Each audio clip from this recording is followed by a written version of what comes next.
Oh boy, I think I'm live. Okay, I'm going to check my YouTube channel, refresh it. Hasn't updated yet. Alright, before I actually start, I am going to get the link and share it on my Discord. Alright, let me share this before I start. Streaming Minecraft. Oh, someone just reacted per this graphic. Let's see. Okay, streaming Minecraft post episode 20. We will be using creepers to using creeper blasts to mine out a large area. Okay, streaming Minecraft post episode 20. We'll be using creeper blasts to mine out a large area. That pretty much covers it. Oh, wait, crab emoji. Gotta put that in there. Alright. Sorry, just sharing the stream link for anyone who's already here. I will start the game pretty soon. Griffin immediately crab reacted me. Okay. I'll share in 3 KOs as well. Alright, I have shared my live stream, both the places I wanted to. I think I will close out Discord now. And I'm going to get chat on the side, which is something I learned from last stream at the beginning. Okay. Oh, alright.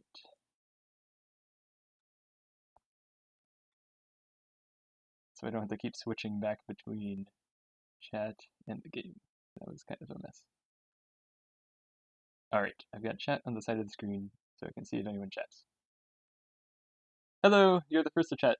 Thank you, Etherrod, if I'm pronouncing that right. Alright, let me start the game. So, we are now in the survival test, and I'm excited to show this. But to start, I need to go over to the mob farm. Hello, Owens. Thank you for joining the stream. You actually showed up. Thanks. I'm glad the time worked out this time. We were in the survival test for the first time, which is really exciting. Um, and the goal for today is using Creeper Blast to mine out the mob farm. Hey, Griffin. Yeah, this is really excited. I'm so excited to be in survival test. And a bit scared, because I've gotten very used to, first, not having to worry about falling, mobs, taking any damage, and second, just having access to infinite resources. So it's going to be very different now. So this is the mob farm. I have added to it since I showed it last episode, episode 20, and that's this big sponge wall, and then all these sponge pillars. That's because I found out the glass can get blasted through, and there needed to be something behind the glass to keep the water from spreading. I'm going to go into the mob farm. So here's the entrance for it. Just fall into this water. Let's see. If you die, doesn't it like delete the world? Essentially, it doesn't delete it immediately, but you're stuck on this death screen. So you can keep running the world, but you can never respawn, and your world's stuck in that state. Alright. So here is the mob farm. A bit chaotic already. And the way this mob farm works is mobs spawn on the sponges here, and these sponges are 1 block above bedrock, as close as bedrock as you can get, because mob spawns are more likely at lower elevations. So they spawn here, and then they jump up into the water, and then they swim up. I'm gonna lower my render distance, it's lagging a little. They swim up until they drown. So you can see here they are drowning.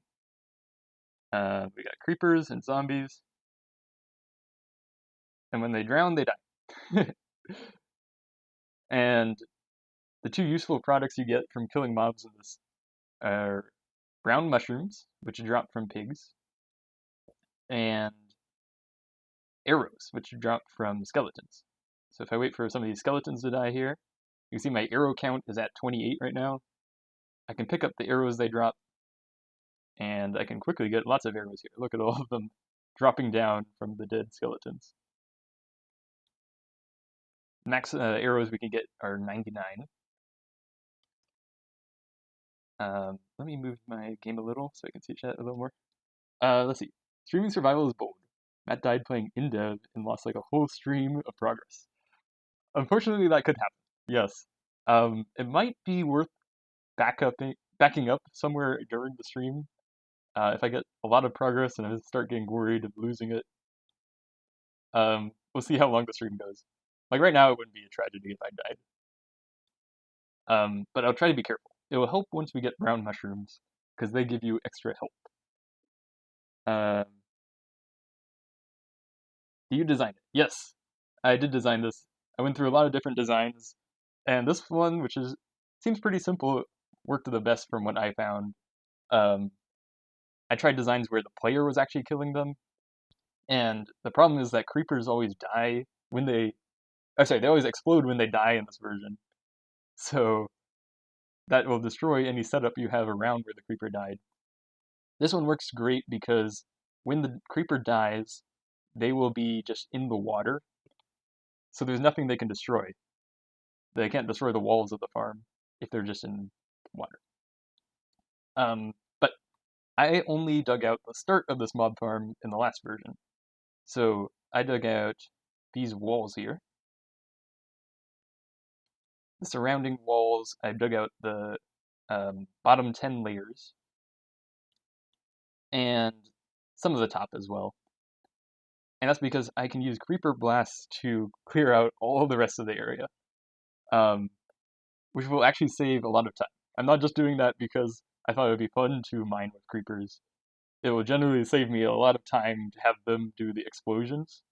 So you can see once they explode, they're dropping all these stone blocks down here. Hey, Phantasat! Back it up, I'm scared. Okay, we'll back it up sometime during the stream. Once we get enough progress, I don't want to lose it. Oh, and I'm already at 90 arrows from this farm, so if I get one more, 99. And all these items are lagging the game. That's going to be a problem during the stream. That's why I got to keep the render distance down. And you can see the player can only pick up 99 of an item. So I can't pick up any more stone, even though it's all over the place. There's no way for me to like throw the item or put it into my inventory. I can't have 2 stacks. There is a way to delete stone items. If I was to go to the build limit, I could place it. But that would take me so long to go up just for the trip. And then I'd have to go back down and just get rid of 99 more. So we're just going to have a bunch of stone items here. We just wait for them to despawn after 5 minutes. It will just lag the game. Oh, I just got hit by an arrow. I'm going to eat a brown mushroom. Do creepers not blow up water in this version? Do they blow up the water is a good question. In 0.24, I know they would blow up the water and drop the water item, which is pretty cool. They don't drop the water item in here, but they might temporarily destroy the water tiles. Maybe we can check what happens when one of these blows up right above me. Oh, so did it make a gap? That's the question. Okay, I'm getting a little closer so we can see. Okay, it looked like it destroyed the water there. So it does destroy the water, but it fills in pretty quickly. Hey, 3Ko. Thanks for joining the stream. And thank you for mentioning me in your most recent episode. That was a really great episode. Speaking from survival test experience, seeing the creepers be put to work is extremely cathartic after what they've done. Oh, yeah, they are so bad in this version. In a way, I've made this entire world a mob farm by spreading water across it. I had to go through all kinds of different places and make them creeper-proof, because if there's any place where a creeper could die, they're going to blow up eventually and then destroy all the blocks in the area. It's a huge mess. If they're blowing up, the stone can't, they no longer drown. Yes, okay, so that is part of this stream's purpose. So the creepers will blow up, but they're creating these kind of pockets of air. And when they create the pockets of air, mobs can go into that and then they won't die. So that can leave us with a bunch of mobs building up. The goal eventually is to clear out all of the stone. So creepers will explode and take out this huge chunk, and there will be a huge water area, and that way they'll always drown. And I think this would happen completely automatically if I was just to leave it alone. Eventually, creepers will explode at all if they happen to swim up at the right spot. But I can kind of help the process along if I make sure water gets into those pockets, and that way they don't have any spots where they survive and don't drown. Another problem is the pigs. The pigs will actually not drown in this if they have a block above them. So all the other mobs are too tall, and they're going to drown because their head is in the water. But the pigs, since they're one tall, they swim up to the top, and the game thinks that their head is in the stone. It's not in the water. So they can somehow breathe in the stone, and they won't drown. So until we've cleared out more of the stone, where the pigs can just swim up to the top, they are going to get stuck here. And I kind of have to kill them manually. And that will help get some brown mushrooms so it can heal. Once it's done, once all of the stone is gone, it'll be raining all kinds of brown mushrooms because the pigs will just drown in the solid water. You had a flamer set. Ah, thank you, Etherod. That means a lot. The creepers clear it for you. Yes, that's the goal. So this is just the starting state of the mob farm. Right now, we're still working on it. By the end, I think it will be. Well, I've tested this already. It will be much faster, and there won't be any problems with mobs getting stuck. If you put water along the sides, like modern trenchers, you could theoretically be completely automatic. Yes. Yeah, I could put trenches in here. That is another way I could have helped the water spread through these pockets. Um, but I can also do this manually. So I should stop talking and try to work. So I can destroy this this air pocket. I just dig a little trench to the water on the side. That'll let the water spread in here, and mobs won't be able to breathe in this pocket anymore. So now if a new creeper goes up there, they're going to explode, and we can keep mining up into here. Okay, gotta kill this. Oh no! Okay, I took some damage. Okay, spreading some water in here. Oh man, they're all over me. Oh no, okay. Down to 6 hearts. I need to get some more brown mushrooms. Let me try to kill some pigs in here.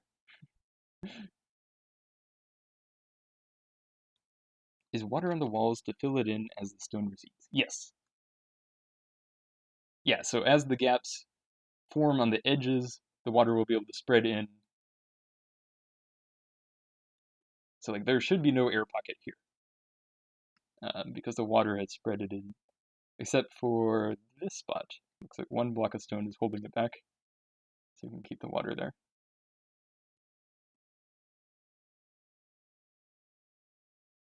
Hello, Biolord. Thanks for joining.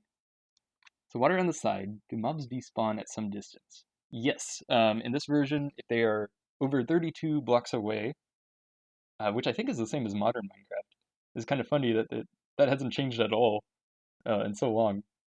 But if they're more than 32 blocks away, there's a chance they despawn every tick. This will affect the raw fish population.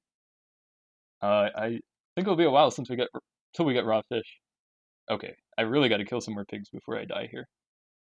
And I'm getting some serious lag from all these stone blocks, which makes combat harder. Okay, we're going into horror mode. Really close fog. I can taste the frame rate. Oh no. Ah, 3 hearts! Okay, this is getting really bad. Oh no. Okay, I see some pigs over there. Okay, if I kill this pig, hopefully we get some brown mushrooms. Oh no, don't hit it towards there. Because then it's going to be near the zombie. Back it up. Okay, okay. We'll back it up. I just want to get back to full health. Okay, okay, we'll do it back up. We'll do it back up. It won't take me long. We'll just go black for a second. That would be bad to lose all the progress. The stone is all individual items as well. That does make it much worse. True. Oh, I gotta resize it though. Let's see. Hopefully I can resize again. Like that. Okay. All right, we're back. We gotta back up. I had to close out of the game, so it was save. Oh, perfect. Some new pigs. So let's try to heal up. Actually, refreshing really helped with the frame rate. Okay, maybe we should do that more often. It's running a lot more smoothly after that.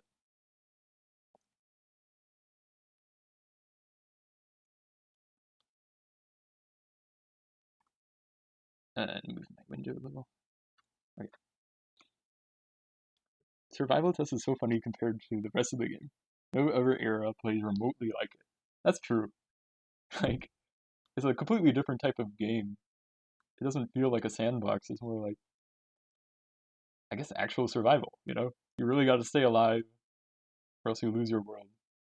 Okay, we got 2 brown mushrooms. This is good. Feels like an April Fool's update. Yeah.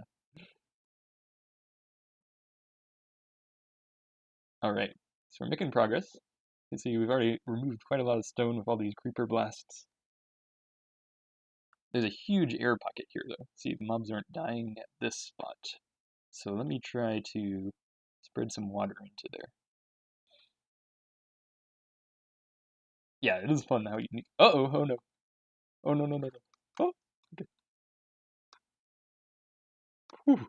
Okay. Yeah, okay. Backup was a good idea. That was close. Let's try to get this pig. Arcade game. Yeah, that is more like what it is like. Like you're not meant to keep a world for a long time. You're meant to, I don't know, fight a bunch of mobs, see how long you last, and then create a new world. Okay. I saw a brown mushroom drop. Where'd it go? Oh, there's. Okay. If a pig spawns here on the edge, I've already dug out all of this, so it won't get stuck. So if we check the edges, there might be some brown mushrooms already from pigs that drowned. Like here. So a pig spawned on the edge, it jumped up, and since there's no stone in this part, they're already drowning. Eventually that will happen everywhere, but we have to clear out all the stone first. Using arrows. I should be using arrows. Why not? I've got plenty. That's a great idea. I can just shoot the pig from here. Oh, that's a good idea. Thank you for that suggestion. It's so funny because very quickly after an in-dev, the gameplay becomes extremely close to final, minus the small world size. I agree with that. Yeah. Like if you bring a modern player into in-dev, they're gonna know how to start it, how to start the world. Same beginning gameplay. It's because you don't have an inventory. Yes. No inventory in this version. I can press. Oh, oh no.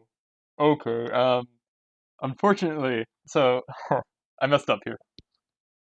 In this version, if you press B, it spawns a sign, which looks cool.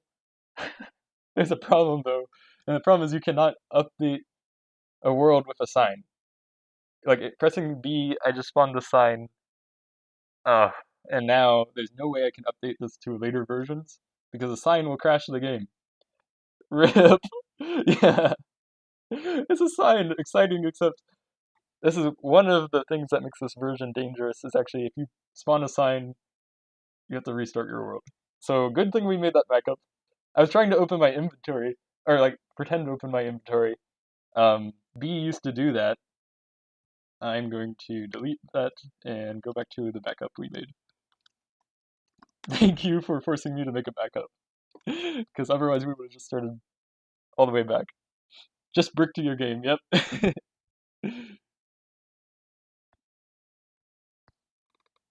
Yeah, so signs are deleted in 0.26, the version right after this. And instead of just removing an invalid entity, like the game would do now, for some reason, it just crashes the whole game. It sees an invalid entity, and it crashes the whole game. So, okay, this is the last time I backed up, but I can use arrows. So this will be better than what I was doing last time. Series finished. Good thing we have a backup. Alright. So yeah, that's one of the, I think, 4 things that can cause the world to become unplayable in this version. So one is obviously if you die, you have to restart your world. 2, if you spawn a sign, you can no longer update the world. And 3, there's a crash that I discovered in this version. I didn't see it mentioned anywhere else. I mentioned it on the discontinued feature Discord, and then Sky helped me look at the code and figure out what was going on. It turns out if a mob spawns in front of an arrow, and the arrow hits the mob 1 tick after the mob spawns, before the mob has been ticked, that crashes the game. But not only does it crash the game, if you try coming back to the world, the same crash happens again. So it hard locks your world if a mob spawns right in front of an arrow. And the way this mob farm works, that's actually very likely. If you see all these arrows raining down from the sky, if any of those arrows hit a mob that spawns, like the mob spawns right under the arrow with a tick perfect timing, that will hard lock the world. Uh, so that's a third thing you have to worry about in this version. Another reason you gotta keep backing it up. Um, and I guess the fourth thing for me, there's no inventory.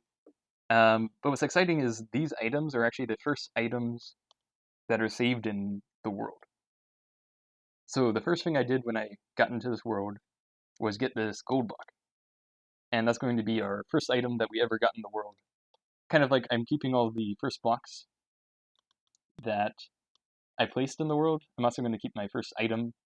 And I chose the gold block because I thought it was going to be unlikely that I need to use another gold block. There's no way to rearrange it, so that's just going to be stuck in my first slot. I want it to be a single item, so I'm hoping not to pick up another gold block. I'm just going to keep that there this whole version. If I was to pick up another gold block or accidentally place it, that is a 4th thing that would cause me to restart this world. So there's a lot I have to be careful of. You know, Kai's suggested if I go to controls, this is the key binding for spawning a sign. I can set it to equals, which is all the way on the other side of my keyboard. So no way I hit that again, hopefully. Probably should make like 20 backups now, yeah. There should be a clickbaity YouTube video called The Strongest Object in Minecraft. It's just the sign. Yeah, it kills your whole world. Okay. Um, so we're getting a lot of mobs stuck up here. And the more mobs we have stuck, the less that will spawn. So let's try to get rid of these air pockets. Okay, if I just shoot this creeper, I can explode it.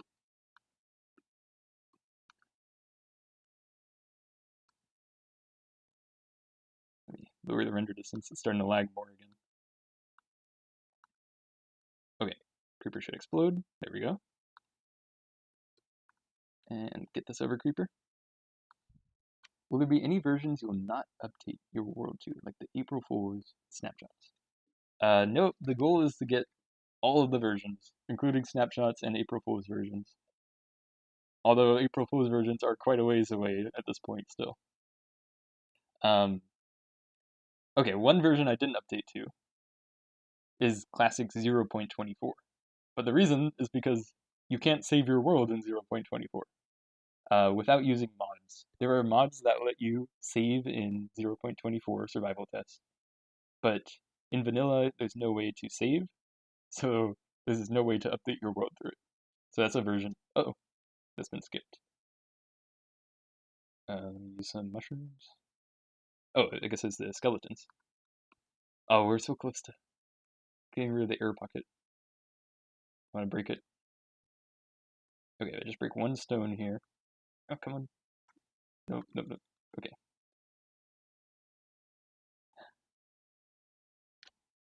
Does it unload things out of view of the prism thing in this version? No. I can render or lower my render distance, but the whole world is still playing. Um, which is a bit funny.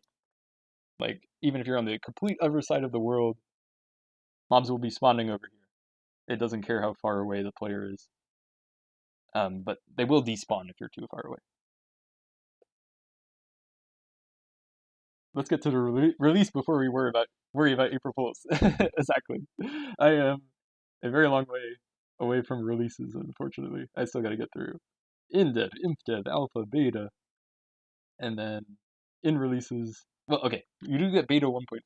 That's the closest April Fool's version, but that one's kind of questionably an April Fool's version because it also was like a normal Minecraft release. Like, was Beta 1.4 when the wolves were released, I think? So normal features came out in Beta 1.4 as well, but there was the locked chest, which was the April Fool's joke in Beta 1.4. Um, so we'll definitely update to Beta 1.4 and try to get some locked chests when we get there. Yes, the goal is to be completely vanilla in Minecraft, so that's why I'm not using any saving mods. But they exist because there's let's see, the 0.24 survival test don't save, early in-dev doesn't save, uh, and then early inf-dev doesn't save as well. So you kind of have three version ranges where they won't save. All right. Okay, we can destroy this huge air pocket if I just destroy this stone. And that will let creepers drown in there again. Nice. Oh, that's a big area. Okay. Let me extend my render distance. The world is lagging. That might be a good sign to back up. Because when I refreshed, it seemed to get better. Leaving and coming back seems to improve the frame rate. Are you well informed with discontinued features? I'd say I'm pretty well informed, yes. I have been working on the discontinued features wiki for quite a while, but still not a perfect discontinued feature, I don't know, expert. There's still stuff that I struggle with. Like if you get into some of the tough parallel asynchronous threads, that stuff even goes ahead of my head. I don't know how to do that. But if I get to those versions where you can do that kind of really complicated stuff, I want to figure it out. Part of my goal is learn all the different things you can do in each version as I'm going along. So when pistons come out, I want to try to learn how to be better at making piston doors, for example. Kind of learning the features as they come out in the versions I'm playing with. Food stacks in this version, then doesn't stack for a while, and then stacks once hunger exists again. Yeah, that's true. The mushrooms are the food in this version, and they stack all the way to 99. And that's discontinued later on. The stack size is 99 right now. If you update that into later versions, it will be overstacked. It's still 99 in InDev, I believe, and then eventually gets set to 64 in InDev. But you can update the 99 stacks to later InDev. Lego is cooked with the save mods. Hope that bug with ImpDev done soonish. Yeah, Lego has created all those fantastic saving mods for the versions that don't save, and conversion tools with them, which is crazy. So great classic to InDev conversion tool if you want to use that as well, and InDev to ImpDev. One of the goats at NCDF. Yeah, I'm not that informed. Uh, yeah, no matter how much you do, honestly, there's still more. If I look at Captain Solo, Sky, what they do, they still know stuff that I don't. It's really amazing. It's like an infinite fractal you can keep studying into. I love testing the simple bugs that you can just boot up a bunch of versions, quickly test if it works, and then figure out their version ranges. My only issue is new discoveries in the versions we leave behind. New discoveries in the versions we leave behind. Do you mean new discoveries in the versions we leave behind? You mean like we're not exploring the new versions well enough? It's amazing how even simple bugs have gone by so long without being noticed. Um, my favorite example is RC1, which is like a release candidate for version 1.0. So it's been around since 2011. If you press the letter B, you turn into creative mode in RC1. But that wasn't known until, I believe, last year.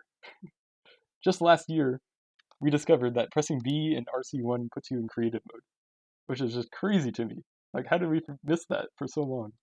But we added it to the Minecraft wiki, and now it's another version where you can use B creative. Let's see. I wonder if mushroom stew is added as a reference to eating the mushrooms in classic. That's a good question. You know what? I don't even know when mushroom stew is added. Let's see. No, I mean, if something new comes out, or you have a new idea in survival test, and you moved on to ImpDev. Oh, yes. That is the constant terror of updating, right? Like, did I miss something? If you ask Slim Jim, that's his greatest fear that stopped him from creating his world for so long, is that he's a perfectionist, and he said it in his video, like, only what is it, 2 years ago did we discover that you could get skeletons with poison. If I had updated past that version, I'd never get that, and my world would be incomplete. And the truth is, you have to accept that at some point you have to update past the version. In this world, a whole version was discovered after I updated past it. Classic 0.0.12a_03 was discovered after I had updated past it, and there's no way I'm going to, at that point, reset my world all the way back to before 12a_03 and then restart my world and redo everything. So I have to accept that I can't play that version in this world. Or I can't play my world in that version. And that's always true with the archival. Like, they're still looking for versions as far back as, I guess, Classic. What, 11? Maybe they could find 11. There could always be a version earlier on being released. There's so many Classic versions that are missing. So not released. Another one could be found. And I guess you just have to accept that a version might be found before a version that you play your world in, and then you can't play in it. I don't know.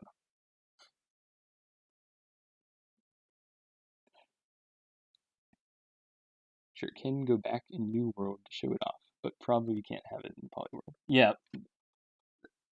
yeah, that's true. Polyworld, it's a bit different. Maybe you could say, I'm going to add this new world to my collection. I'm going to append an older world to my newer worlds. You could do that. I know when 12a_03 went, I created a video. I just showcased what was going on in the version. I'm like, yeah, this is a cool version. I'm not going to be able to play Minecraft in it, basically. I know that only in beta 1.8 you can mine regular stone bricks facing specific directions to get mossy and cracked stone bricks renewably. On my world, I spent 24 hours total mining stairs. That is insane! 24 hours of just mining stairs. Wow. Um, that's really cool though, that you can get them renewably. Because I guess in that version, you could only get them from strongholds, is that right? Yeah, and let's see, there's directions one, two, three. So one of them will give you mossy, another will give you cracked, and I think the third would give you data value 3 stone bricks, which at the time just look normal, but they're invalid data value. And then once you update them late enough, they become chiseled stone bricks.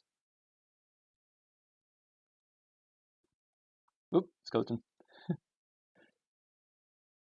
Okay, I got a pretty good supply of mushrooms here. So 24, and each one gives you 2.5 hearts. So what is that, 60 hearts? I got basically 60 extra hearts that I can use, and they instantly apply.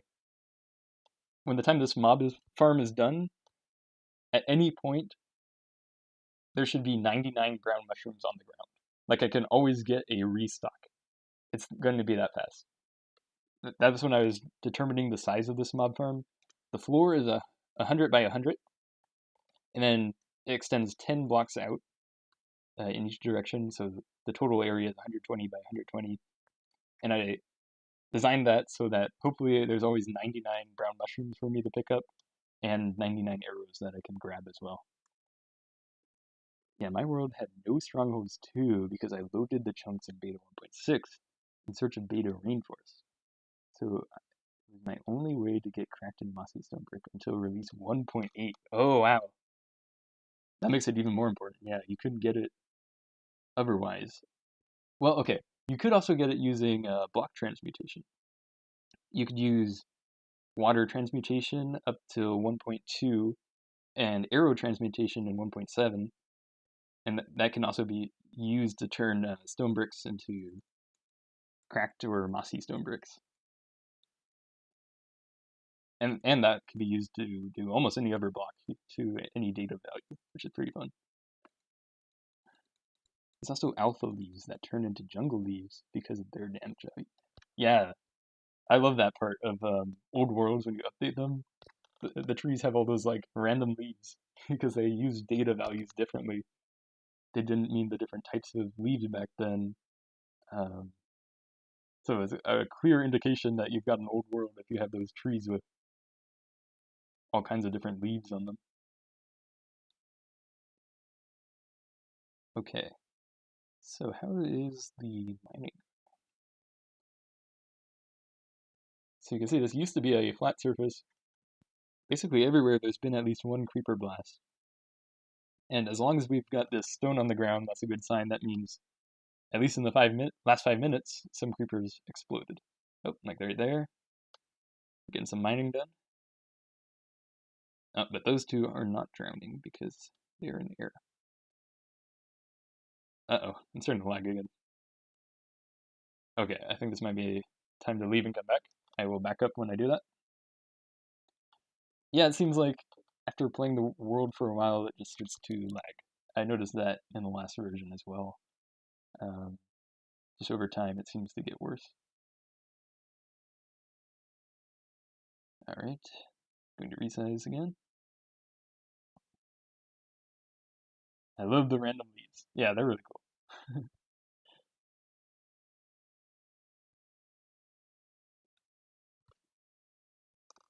My main world has those trees around spawn. I'm trying to preserve them as much as I can. Cool. I probably won't have them near spawn. Um, I don't know, do InfDev trees also get random data values? Wow. Okay, there's a lot going on in here. This is dangerous. Because around my spawn, um, like once I get to InfDev, I'm going to update my InDev world to InfDev. And I think the most vanilla way to do that is you should preserve the same coordinates. So 0, 0 in my InDev world becomes 0, 0 in InfDev as well. So you put the indev world into impdev. Oh, cool. That was like a chain reaction of creepers. And then at that point, all the terrain around the indev world gets loaded. So it'll be loaded in with the first impdev version that saves, which is 2010-0327. Hi, Willux. Thanks for joining the stream. True, I would likely use the transmutation to get some extra stone brick variants and jungle logs if I ever get back on that world again.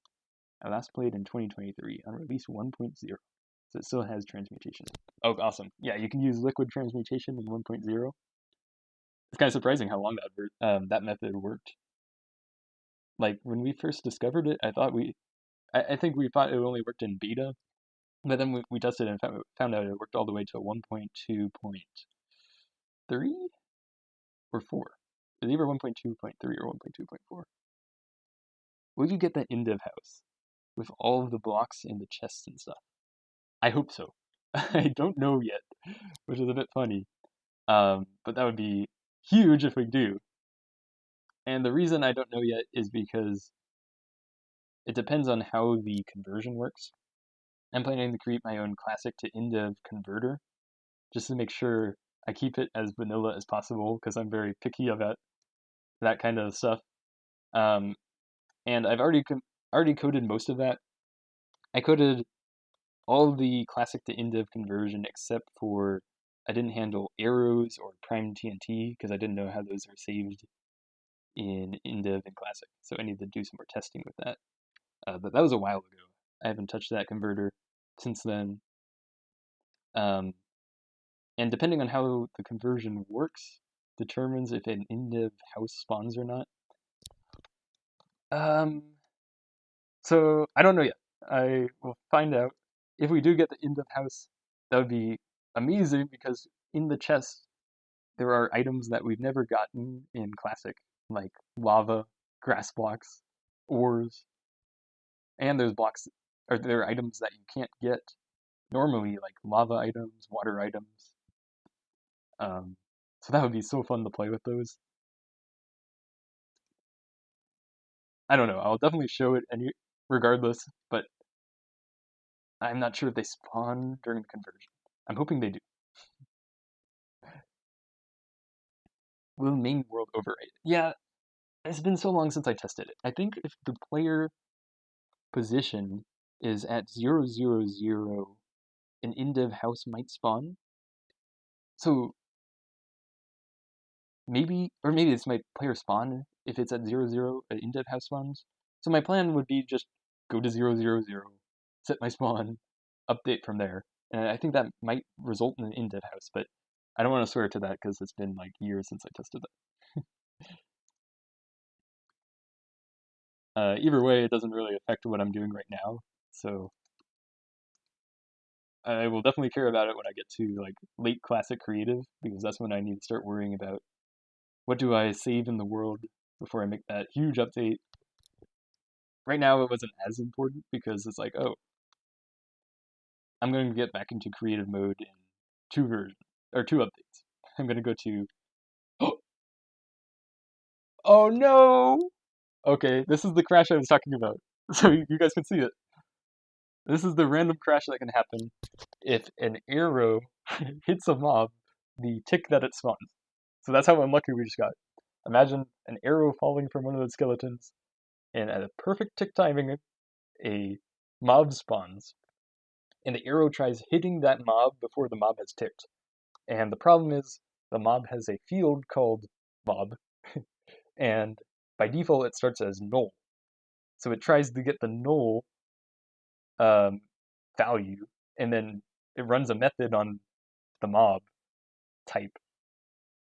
And in this case, since it's null, it causes a null pointer exception. And just to show, if I try closing the game and bringing it back up, luckily I have a backup, so we'll have to go back to that. Yeah, so if I try starting this again, what? Well, that was not what I expected. Normally, when I get that error, the world does not start back up. I Every time I've had this, the world did not um, play after I restarted it. So let me make a backup of it since it's actually working. I promise you, every other time I've had this error happen, when I go back to it, the same error pops up. Um, so I'm very surprised that that didn't happen a second time. Yeah, we'll call it lucky and just go with that. I'm happy that didn't happen. I'm happy to be wrong there. Okay, I guess it's not every time. I guess it's possible you get that error, but then you load it back, and the same error doesn't happen again. Um, Depending on how it saves, I guess, because normally it gets stuck in a position where every time you start it back up, that same error will happen over and over. Um, and since the tick doesn't complete, it's like no progress is made in the world.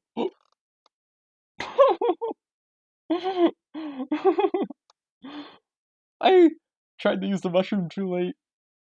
Wow, that creeper did a lot of damage. Okay, good thing I just made it back up, right? Uh, okay.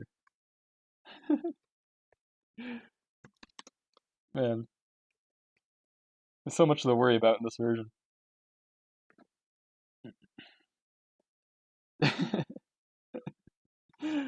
That's my first death, actually.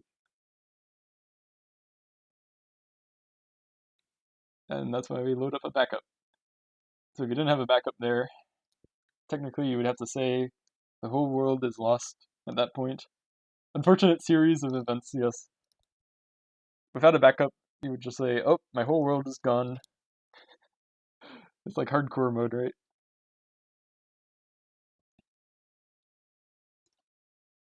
Alright. I should have used the mushrooms quicker. As long as you keep using the mushrooms, I mean, you can instant use them, so you can always stay at like full health. Not a lot of people have a world so old that they get water source blocks from InDev and Beta 1.6 Test Build 3. Yes, true. Like you can get water from Beta 1.6 Test Build 3 as well. Um, and I think those are the only two ways, right? InDev Chest, Beta 1.6 Test Build 3. In 0.24, there was a bug where creepers would drop water items when they exploded them. However, that version is not archived. It got fixed in one of the um, later builds of 0.24, and we only have 0.24 build 3. So in that version, creepers don't drop the water item. But even if we did have that version doesn't save. So you couldn't use that to get the water item. You just witnessed history. That's true. First death in the world. Although I guess you could say it's now it was in a copy of the world because I've gone back to before that death happened.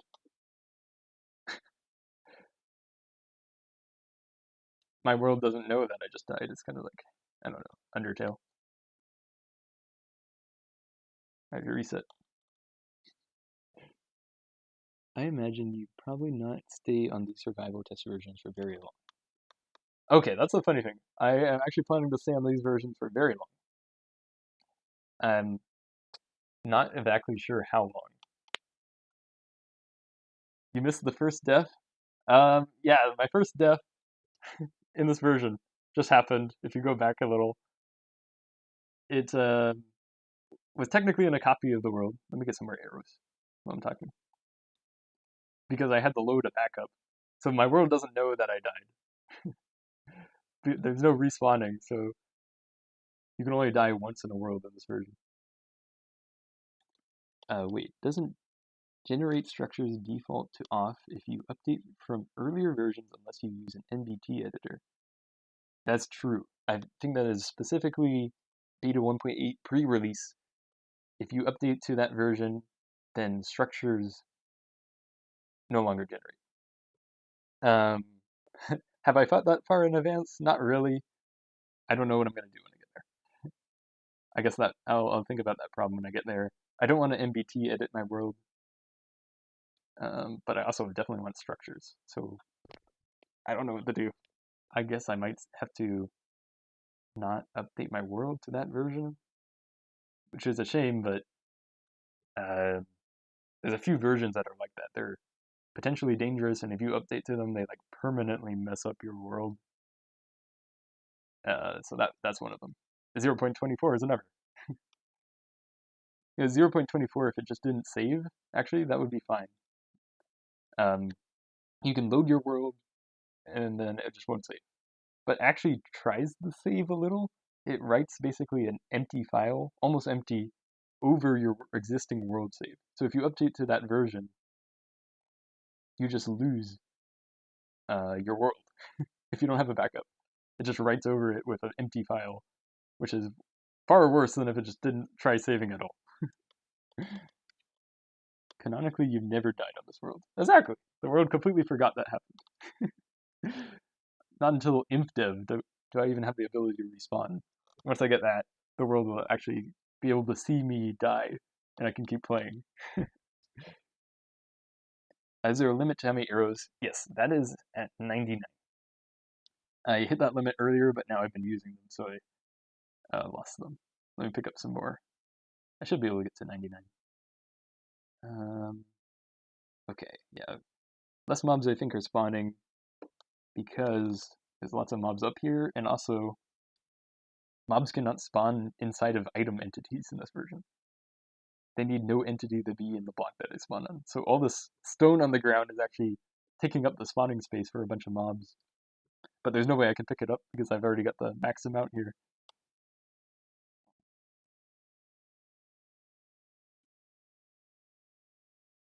Yeah, so I was saying earlier, I actually plan to save this version for quite a while, and that's because of the score value I have up in the top right. My goal is to get a very high score in this version. I haven't determined what score I want to get to yet. So score in this version, you get if you kill a mob. So let me kill a mob to show this pig. Man, it's lagging a little. Okay, so right now I'm at 6,850. I just got 10 points for killing a pig. Now I'm up to 6,860. And the points you get depends on the type of mob. Pig gives the least score out of all the mobs. I kill a hostile mob, like a creeper. Lower the render distance.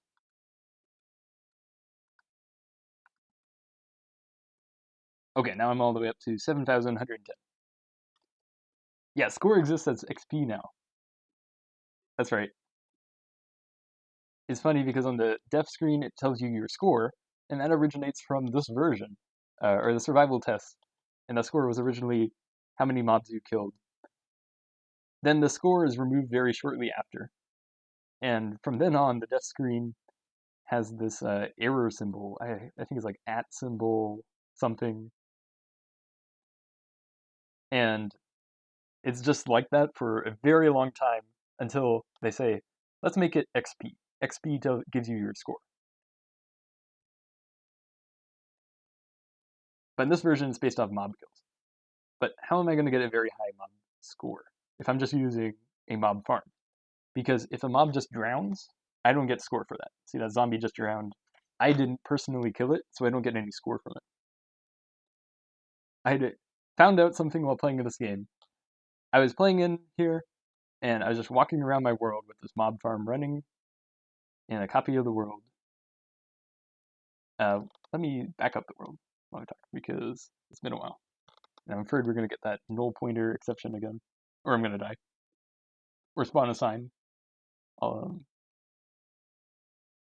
So I was just walking around my world, and my score increased. I'm like, I didn't kill a mob. How did my score just increase? So I did more investigation. Eventually, what I found was it's based off the based off the skeletons. So let me find a skeleton here. Got plenty of zombies. There's a way to increase your score without the player interacting at all. And that's how I can use the mob farm to increase my score value. Okay, so these skeletons, they're shooting at me. You see, they're shooting purple arrows. Let me go down. They disappear really quickly. See they're purple? That means the owner is the skeleton. So if they shoot with their purple arrows and that hits a mob and kills it, I don't get any score correctly because the owner of those arrows is the skeleton, so the score would go to the skeleton if it had a score value. But if I kill a skeleton, and I kill one of them, it drops these normal arrows. And these arrows I can pick up. So Notch wanted you to be able to pick up these arrows, and to do that, he actually set me as the owner of the arrows. Instead of just making them pick upable, I actually own these arrows. So if a skeleton dies, explodes with these normal arrows, and then those arrows hit another mob and kills them, I get the score for that. So this mob farm allows for that to happen. Skeletons can go up. They'll be drowning in this huge pool above us. They can die, and then they explode with these arrows, which might hit their neighbors and kill them. And whenever that happens, my score value increases. And I can do that completely AFK, which is the dream. I can just sit somewhere off to the side. This mob farm's running here. Every once in and out, a skeleton dies, explodes with arrows, kills a mob. I get score for doing nothing. And my goal is, yes, a score farm. So I'm just going to run this for a long time and try to get as high of a score as I can. And I don't know how long or how far I can get with it. I'm going to test with what's a reasonable score I can try to achieve. It depends on how fast I can get the score to increase. One thing I am planning to do is use the time warp bug, which I showed in a previous episode where you can change your system time. Magikarp looked into this a little more. The game has code that tries to catch up.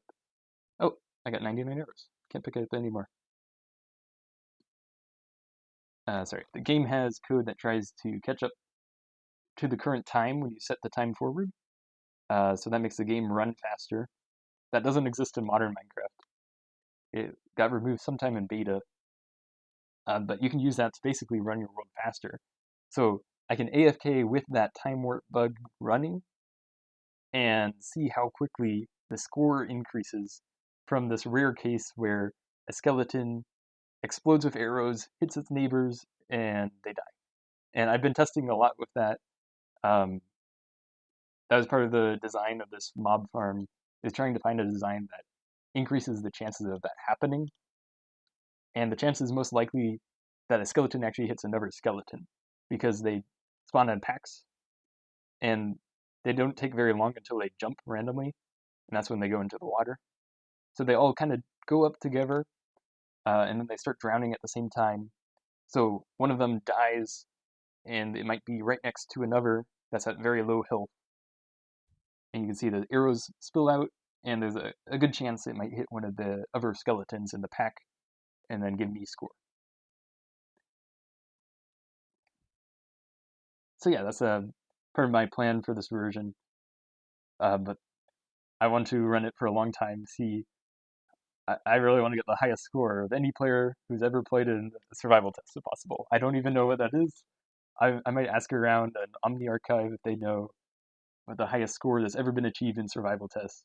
I think using this mod farm, I would probably be able to beat it in a legitimate world where you don't just like edit the score or something. Get the highest legitimate score ever achieved in the survival test. That's part of the goal of this version. I wonder if arrows having ownership code persist up until modern version, or if they made a rework of the code to work on that differently.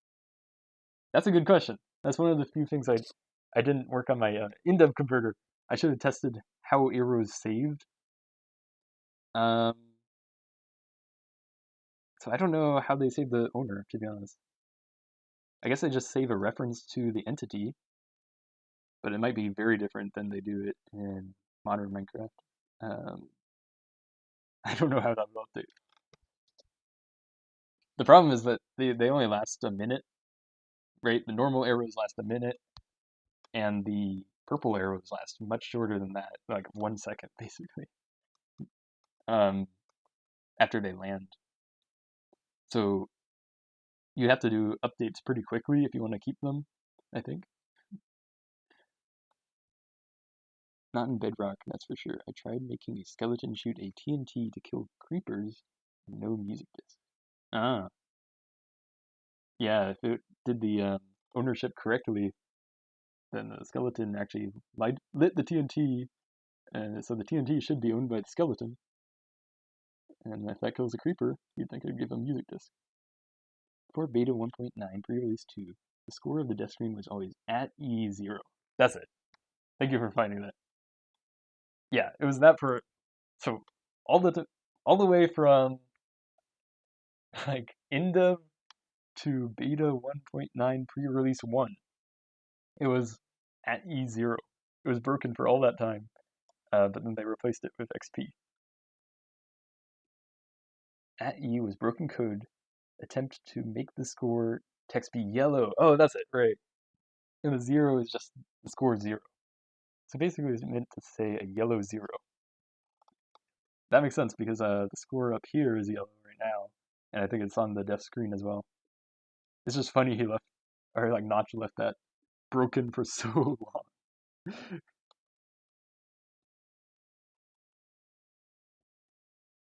All right, there's a huge air pocket here. Can we bring some more water in here?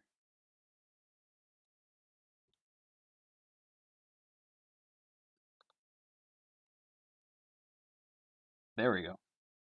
Cool. That will help some creepers explode. Look at all these stone blocks. That is a good sign. The creeper mining will work. is working well. Like we're getting rid of a lot of stone here. Yeah, so I really think this is saving a lot of time using creeper explosions instead of me mining this out manually. Um, just mining the bottom 10 layers, the 10 blocks on the side, and these 2 blocks here, and placing these sponges. I wanted to see how long all of that took, actually. So I took the tick count of a save before it happened and after, and I spent 120 hours making this mob farm, digging it out. And mind you, that's in Classic 0.23, where I can instant mine. It would have been far worse if I was in the survival tests, where, I actually have to mine out the blocks instead of just instant clicking, destroying them. So that's something that's much better to do in the creative versions before you get to survival mode. It was a huge project. 120 hours, like, ugh. Yeah. I did a lot of different things while I was building this farm. Like, one of my goals is to watch all of the Walt Disney animation movies. So, while I was constructing this, I worked on that goal. I watched almost any Disney movie you've heard of. I've probably already watched it, but there's all these older ones that are obscure, and I need to get through them. So I watched Fantasia, the Fantasia 2000, Saludos Amigos, um, what was it? Make My Music, Free Fancy Free, or something. So these are movies I put on the side. I watched all kinds of different YouTube videos. Um, yeah, I got through a lot of different things while I was making this, just because it took so long. Okay, look at all these creepers. That is going to be some good mining.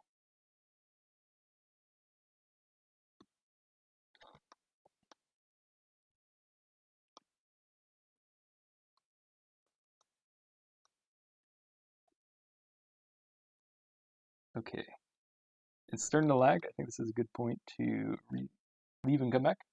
Make a backup. We're making good progress here. Breaking blocks instantly is nothing to look over. Yes. Oh man, if I tried to make it in the survival test, I would have the mobs trying to attack me at the same time as well. So I would not recommend trying to make the mob farm in the survival test. It's possible, but I wouldn't recommend it. Oh yeah, the world runs so much smoother after leaving and coming back. Alright, we're at 47 mushrooms. We're doing good here. I'm glad I forced you to save a while ago. Thank you for that. Yeah. If you hadn't made me create that backup, I would have got all the way back, like to the very beginning of the stream, before I even entered the mob farm. That was the last backup I had.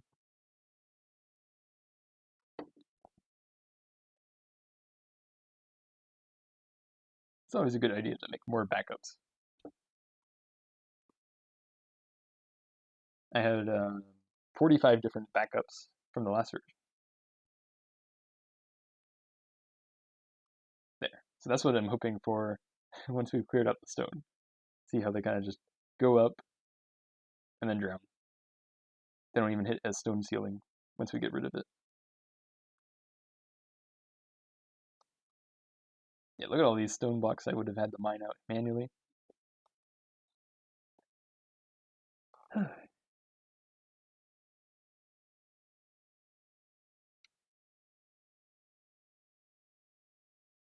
Okay, where are we having air pockets? Okay, there's a lot of mobs right there. Uh, let's try to connect these two pockets. So this can go to here. Oh, what? Oh, I guess a creeper just brought in water here. And then we let that in there. And that should drown a bunch of mobs. Since the brown mushrooms are instant, I can show if I'm drowning, it's fine. I can just stay underwater for as long as I have brown mushrooms. I can just keep using them to fill up my health. They're really powerful. If you made the mob farm in survival test, you'd have to fight so many mobs in the process of that building. It would be the mob farm instead. Yeah, true. Oh my gosh. So it's a mushroom and arrow farm once the stone is gone. Yes. Mushroom, arrow are like the two things that mobs actually drop. So zombies don't drop anything. Creepers just explode. The pigs are what drops the brown mushrooms, and skeletons drop arrows. So we can get brown mushrooms and arrows renewably, and then the third purpose is for the score. Um, so we're up to 9,060. I'll try to keep an eye on that. Sometimes it should just increase randomly, and that's when the skeleton death arrows hit and kill another mob. Like here's a bunch of skeletons dying right now. It's possible it happens right now. Let's see. Okay, the arrows hit some other mobs. No. I think it's less likely to happen when they're up against the stone ceiling. Because the arrows are kind of hitting the stone. And they're at different heights. So it's probably better once we get rid of the stone. It's more likely to get score from a skeleton. I can show some of the outside of the farm since we've been in here for a while. Oops. Okay, sorry. Are the Steves deleted? I'm so sorry to report. Yes, they have been deleted. The Steves are all gone. Rest in peace, Steves. They've been replaced by these 4 new mobs. So I created this elevator to get out of here. In the last version, using that water swap bug, I created a kind of water, air, so we don't drown when we're trying to get out of here. Any building project you got for after you're done with the mob farm? What building project to do next? That's a good question. It's hard to build in the survival test. So before I updated, we've got the other building blocks in storage over here. I can move over to storage. Rip Steve's. Sorry, Steve. Move over to storage. So we have the resources if we want to build. But because it's so hostile, it's hard to build anything. You can see most of this world has been creeper-proofed. That involved, like, here's an example. Greenhouse. I had to remove the bottom glass and put water there. That's because if the glass went down to the ground, a creeper could spawn here, and creepers are stupid. They'll go to the edge of this glass and start drowning, and they can't go up to the air. So they start drowning, they drown, and then they explode. And it would destroy my greenhouse. It's that kind of thing I had to do all over the world. Is just make sure creepers don't randomly explode and destroy. If I was to go down into the calculator, I wanted to save that. I had to place leaves all over the place. And that's to trap the creepers and keep them from from like jumping off a cliff and then dying, and then exploding my calculator. Is there despawning in this version? Yes. If a mob is over 32 blocks away, it's got a chance to despawn. All the thieves had drowned in the flood and decayed into zombies and skeletons. That can be the lore. Yeah. They all went away. I mean, they should have been safe in the Ark, you think, but no, even the ones in the Ark are dead now. Does this version have Rana/Beast? No. That will come later when we get to Indev. Right now, it's just the 4 mobs, pig, creeper, skeleton, zombie. Yeah, so this is our storage. It is 10 by 10 by all the way down to the bottom of the world, which I think is 42. So 4,200 of every block we could want. All the resources if we want to build. And that can be useful if something gets broken, like in the mob farm, and I need to repair it. I can go grab it from here and then bring it over there and build it. But I can only bring 99 at a time because you can't have 2 slots filled with the same item. That's why I can't pick up any more stone, even though I've got other empty slots in my inventory. You can only have 99 of an item at once. Wait, when zombies start dropping, when do zombies start dropping feathers? Good question. Was that in the? I don't actually remember. You could look it on the Minecraft wiki. Right now they're useless, basically. Like you can kill them to get score, but they don't drop even rotten flesh. If I had rotten flesh, I could at least, collect that. Or it's not really item storage at this point. You just have it in your inventory. But it would be another thing that the mob farm could give you at least. The ones in the Ark died of boredom. They were supposed to repopulate the world. Rest in peace, Steves. And here's the entrance. So we can get back to the mob farm.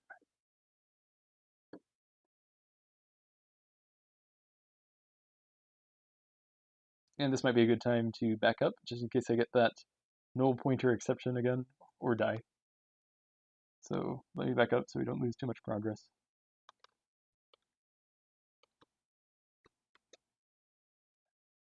So yeah, I've done a lot of testing with how fast can I get score from this mob farm.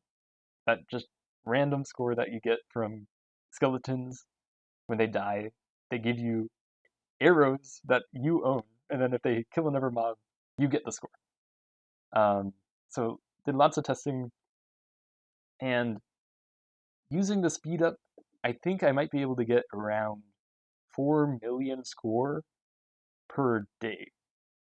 Like one day I could maybe get 4 million score, which is a lot. I know right now I'm at like only 9,000, but if I can get 4,000 a day, 4 million a day, I can go for a really high score. Like if I spend 25 days, we could get to 100 million. If I spend even more, we could try to get hundreds of millions. If I find better ways to optimize it, maybe we can increase the amount of score we can get per day.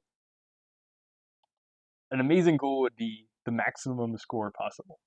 There is a maximum. It's a number we've hit many times in the Minecraft series, which is 2,147,483,647, which is the 32-bit signed integer limit. And if we were able to hit that, I haven't actually tested, but I'm fairly sure that we could get a negative score. Sort of like how we got a negative tick count. But is that reasonable. Like, how long would it take to get to that score? I don't know. I really want to get to it, um, but it will take a while. So all that being said, I think the next episode, episode 21. Oh no, no, no, no. Oh, okay, good thing I had mushrooms. I could just spam them. Oh my gosh, I was monologuing. Okay, I think next episode 21, there will be a bigger gap between episode 20 and 21 than there was between 19 and 20. I don't know how much bigger, sadly, but it is the good type of gap. See, there's two types of reasons why I might take a while between episodes. The first one is there's real life stuff in the way, or I can't play for some reason, and that delays the episode. That's the sad version. The happy version is there's just a lot of stuff to do in order to make the next episode. It takes a lot of work. That's the good version because it means the time in between episodes, work is still being done, and it just gives you a better episode at the end. In this case, the better episode would be we get a better score in our world at the end. I really want it to be the maximum, um, but that would probably take a while. So that's why the episode would take a long time to come out. It's because I'm working on getting a really high score in the world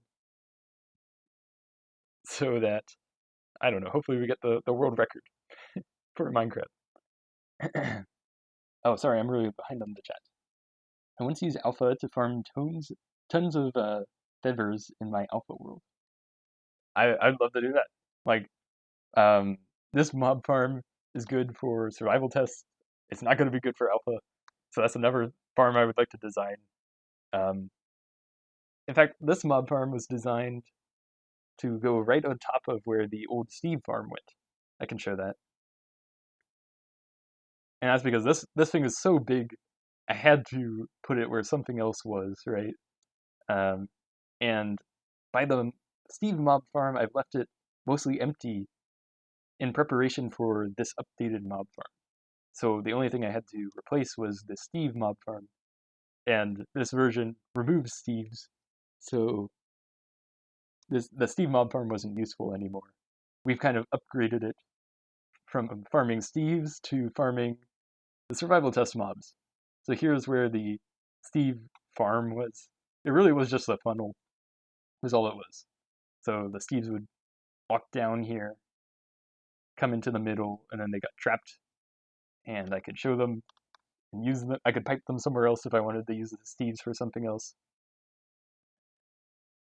So that's the old Steve farm, and now on top of it, we built this huge mob farm, which takes up, I said 120 by 120, and the world is only 256 by 256. So this is almost a quarter of the whole world replaced by this mob farm. And really, it extends beyond that 120 by 120. If you go past the wall, there's sponges to keep the water at bay so it doesn't spread out after the glass has been destroyed. So over a quarter of the world is taken up by this mob farm. It's absolutely massive. It's a huge change to the world. Um, let's see, why does the bedrock keep turning white? That's because of the render distance. So normally it looks like this good fog, but if I go into the water, here, I've made it as close as possible. So this is tiny render distance. If I go in the water, you can see it's this solid wall, and it also applies to bedrock. So the bedrock is not an actual block in my world. If I try placing something on it, I'm right-clicking right now, I can't place on it. That's because it's like outside of the world. It's just rendered here. And if I increase the fog does not render properly on the bedrock since it's not a normal block. And that's what makes it white.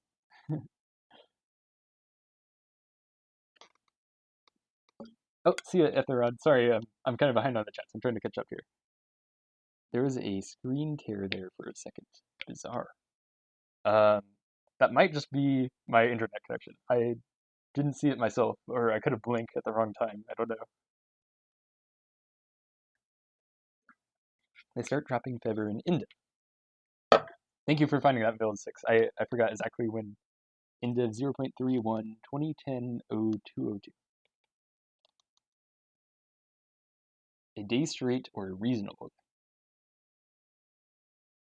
I've lost context of what that question was asking about because I got to it so late.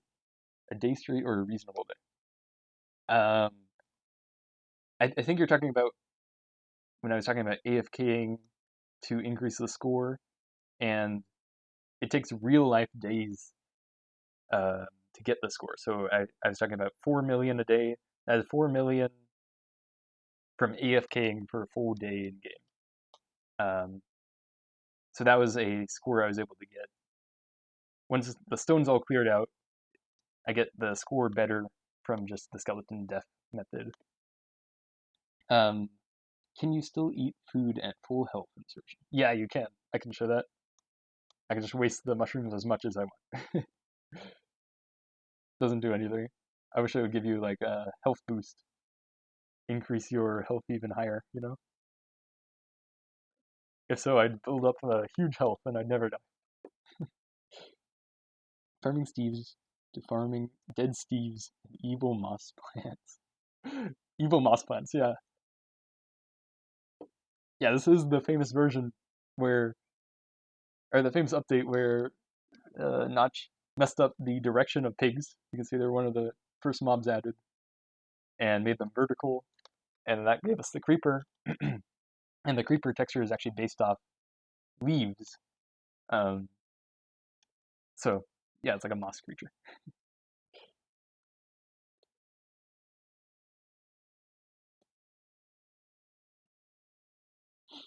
I think the screen tear's still there. The right side of the screen is a frozen frame. Uh-oh. Oh my gosh, I see what you're talking about. Let me try fixing that here. Sorry. That's just because I have the window off screen. I didn't realize it wouldn't update. Oh, sorry, that might have been happening for a while. Um, okay, I had the right side of my screen off of my screen so I could see chat. Let me squeeze chat over so I can still do that. Hopefully that fixes that. So I guess it's not rendering if I put the window so it goes off screen. That was what the problem was. I'm late. How does the mob farm work? Sure, that's a good point. I only described it right at the beginning of the stream. I should re-explain it for anyone new. So here's the mob farm. Mob spawn on the sponges, and these sponges are at Y0, the lowest elevation. Here's bedrock, and that's because mobs spawn more likely at the lower elevations compared to higher elevations. Um, and when they spawn, they just randomly jump. So you can see they just randomly jump, and then they get into water, and they start swimming. The eventual goal here is to clear out all of the stone. And we're clearing it out using creeper explosions. So when a creeper dies in this version, it explodes, and we're using that to mine out the area for us. And it's much quicker than doing it manually. It's saving me a lot of time just to have creepers do this. Um, but once the stone's all gone, they will just be drowning, right? It will be water all the way up to almost the build limit. I stopped 2 blocks before the build limit so that they couldn't climb over the edges and fall and then explode. If it was a creeper, it would explode. But by the time it gets all the way up to the top, it will have drowned, and then it dies in the middle of this pool. So if it's a creeper, that's perfect. It only explodes water. The water fills back in. It doesn't destroy the walls of the farm. And if it's a skeleton, it explodes with arrows. And we can pick up the arrows. You see I have a arrow count of 95 right now. Max count is 99. So I can go hunt down some more arrows. I gotta find where some skeletons died.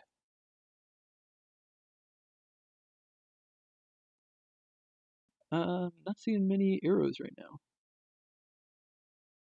Right now it's not working at full speed because there's all these air pockets. We're working on destroying the air pockets so that they will always just immediately drown, like as quick as possible. it kills them really quickly. They spawn, they love jumping in this version. They jump up into the water. Like, watch these creepers. You see, it does not take long at all until they jump, and then they start drowning, and they'll die. That one took the longest, it's already in there. Yeah, so skeletons will drop arrows for us. Pigs drop brown mushrooms. And because of I guess I would call it a bug in this version, skeletons drop arrows when they die that are owned by the player. Notch wanted the player to be able to pick up the arrows so that they could increase their arrow count. But to do that, he actually set the owner to the player. So if these arrows kill a mob, then we get score. And that's up in the top left. Sorry, top right. Right now I'm at 10,970. You get score for killing any mob. If I kill a zombie here, I'll increase my score. But we can have this happen completely automatically by just having a skeleton die and using its arrows from the explosion to kill another mob. And the arrows from the skeleton death, killing another mob increases our score, since we own the arrow. So that's the third thing this farm gives us. It gives us brown mushrooms, arrows, and score because of a bug with the skeleton arrows. The brown mushrooms are very helpful because we can increase our health. The arrows are helpful because we can shoot them to kill mobs here. I can kill this zombie just by shooting it. And the score is just for fun. When you die, it shows you the score. It's kind of like an arcade game, like Phantazap said earlier.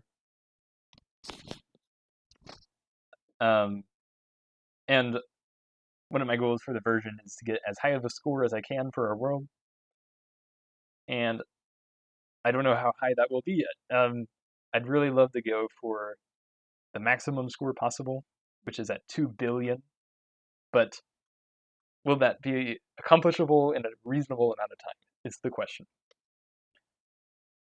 And it kind of depends on what hardware I have, how fast I can run the game, and also maybe some other tricks, like if you decrease the window size, you can run the game quicker. Using that, I might be able to increase how much score we get automatically from this farm per day to an extent that I'm like, I can actually get to the maximum score in a reasonable amount of time. So that requires further testing after clearing out all the stuff. Sorry, let me look at the chat. Wow, mob spawning more at the bottom of the world is a thing from back then. I thought it was a newer feature. Yeah, I was surprised by that too. I was like, this is the exact same code that they're using now. It's kind of funny what has survived all the way to the present. In the mob spawning code, it chooses two Y values, and then it uses the minimum of those two values. And that's the one that it uses to run the spawn check. Like, can I spawn a mob cluster in this location? So having it at this position is the best possible. I couldn't put it directly on Bedrock because this is not really a full block in our world. This is just I don't know. It's like the world border here, and they put the Bedrock texture. Yeah. Looks like the bottom of 2B2Ts spawned. Why at the end of the last episode was it already cleared out? What I had cleared out at the end of the last episode is the bottom 10 layers, plus these two layers for the mobs to spawn at, and the sponges here. And then I built the whole wall and cleared up some of the top. I cleared out that area. The bottom layers were important because if I hadn't cleared those out, a creeper would spawn, it'd go into the water, it'd explode, and that explosion would actually reach down and hit the sponge, and it would start destroying the sponge floor. So I had to clear out the first few layers. And I cleared out the edges. That helps the water spread into here, and I wanted this mob art to be created, so I've got zombie, skeleton, pig, creeper, the 4 mobs. They're on the wall. So I wanted to clear it out so you could see that art.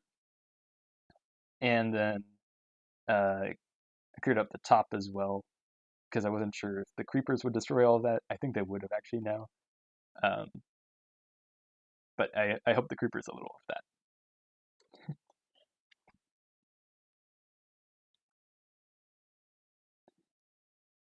Will it be more efficient when the creepers blow up all the layers? Yes. Once the creepers explode all this stone, there will be no more air pockets left. So it'll be as quick as you can with drowning, basically. These mobs spawn, they jump really quickly, and then their air value decreases and they drown as quick as possible. So it's really efficient like that. I tried a bunch of different designs.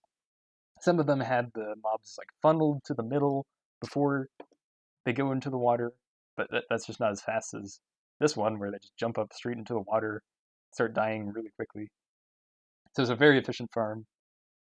Once it's done, you can expect brown mushrooms to be littered all over this floor. In fact, at any point, there will be 99 brown mushrooms on here, which is the maximum amount the player can hold at once. So you can just walk around the floor and you'll get a full brown mushroom load, which is perfect. And same thing with the arrows as well. You can just walk around and get the full 99 arrows because it's really fast. Right now, I've got problems with mobs getting stuck here, which takes up the mob cap, and problems with the items, which actually stop mob spawns. Like, see all these stone items, which I can't pick up? They prevent mobs from spawning in all these spots. This is it. Like, all 4 of these are invalid mob spawn spots.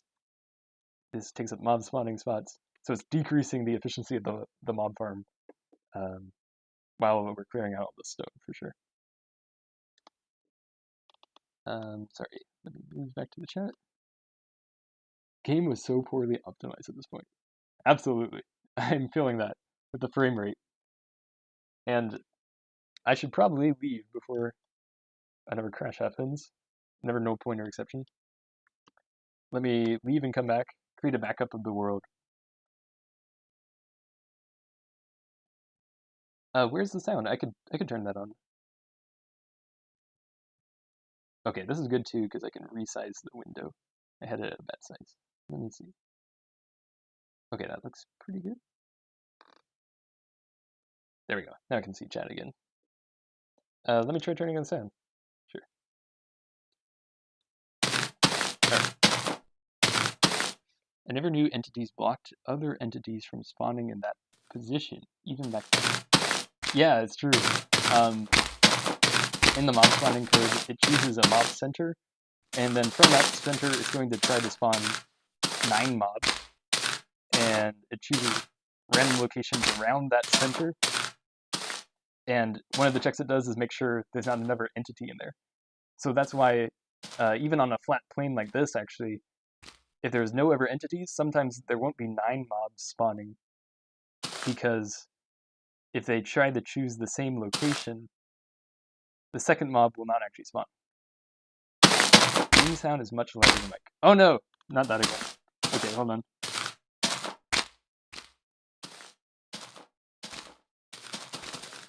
Okay. Is that better? Sorry. I had the same problem last stream. Shoot. Okay, I tried decreasing the mob spawn, or just the game sound a whole lot. Hopefully that helped. I put it to negative 55. Is that better? Turn the mic up. I don't know how to turn up the mic. I've got the mic at full OBS right now.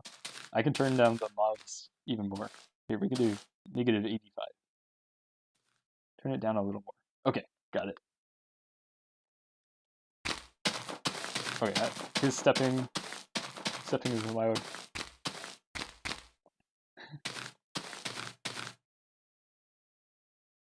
Sorry about that.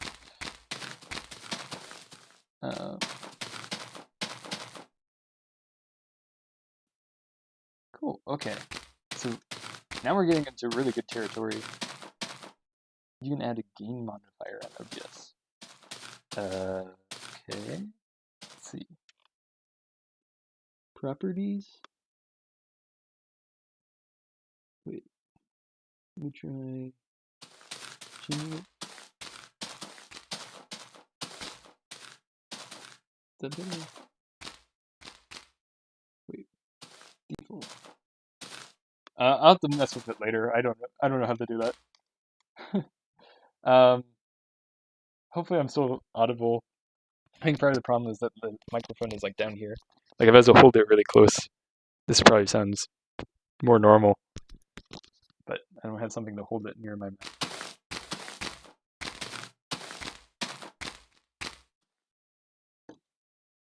Okay, so we got an air pocket here. 3 lines. Oh, I got a guide here. Okay, wait, I'll try that. Like, kill this creeper first. Okay, 3 lines, filters, plus sign, 3 lines.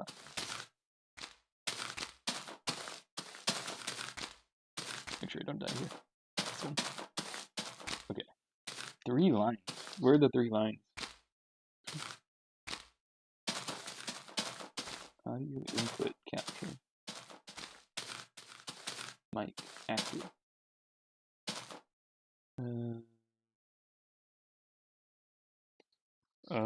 I'm lost. I'm sorry. 3 lines next to the dB meter of the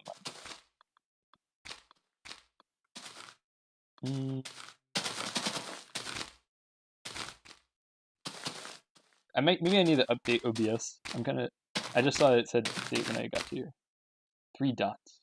Wait. Okay. I'm sorry.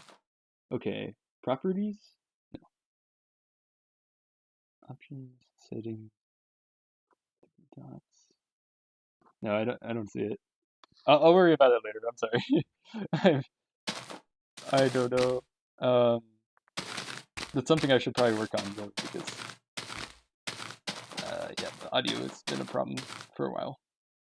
I've had different audio issues over time.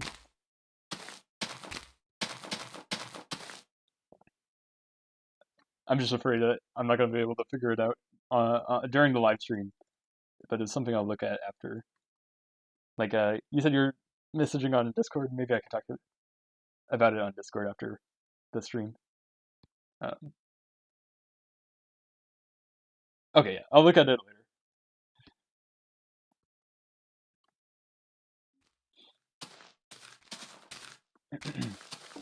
Okay, my mushroom count has decreased a little.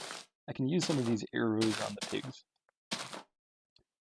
So yeah, the pigs don't drown if they're under a stone block in this version. And that's because the game looks at the head location as 1 block above the pig's hitbox. So it says, oh, the head's in stone. Well, stone's not water, so they can breathe in stone. So that's why the pigs, when they get stuck under here, they don't drown, like all of the other mobs, zombies, creepers, skeletons. So that's one of the 2 tasks we can do, is try to clear out the pigs while we still have the stone ceiling. And we can also try just getting rid of the air pockets, because if the creeper blasts make a higher elevation that's not connected to the walls, it creates an air pocket, and if mobs get into here, they won't drown. So I'm kind of just helping along the process. I think if you ran this completely, like for a very long time, eventually the creepers, like maybe a creeper would get stuck right here, and they would explode it, so it would slowly spread out. But it kind of helps to get rid of the air pockets manually, just so we get through the mining part quicker.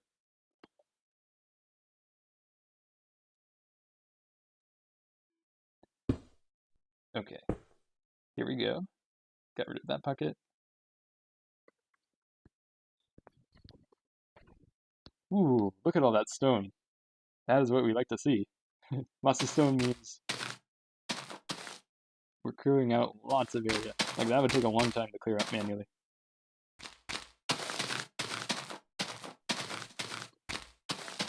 Hopefully the game audio isn't so loud now that you can't hear me.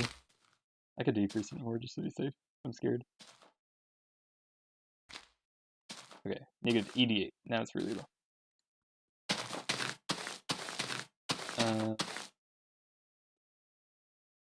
Okay, looks like this air pocket is very close to being filled. I just dig a channel right here. Yeah, 2 blocks away. Could fill all that in. Oh wow. Yeah, that filled in a lot. Perfect. More area for creatures to drown in.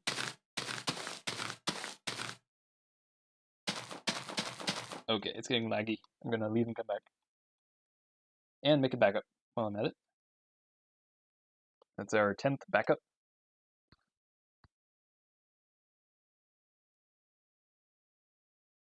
Start the game. Over Discord, I was just saying you can call me Amber. Oh, hey Amber. Oh, okay, gotcha. Yeah. After the stream, I could talk about trying to fix the audio. I'm sorry it was broken during the stream. I'm worried that usually it takes me a while to fix those audio issues. Uh, so I don't want to do it during the live stream, but it's definitely something I should work on. I wonder what version of the game items start to despawn in, since the stone items seem to be staying. They will despawn in 5 minutes, so surprisingly all this stone has been created in the last 5 minutes, even though there's a lot of it. But maybe it looks like a lot because they don't stack at all in the version, right? So each one of these is just a single stone. So it's literally just one stone everywhere.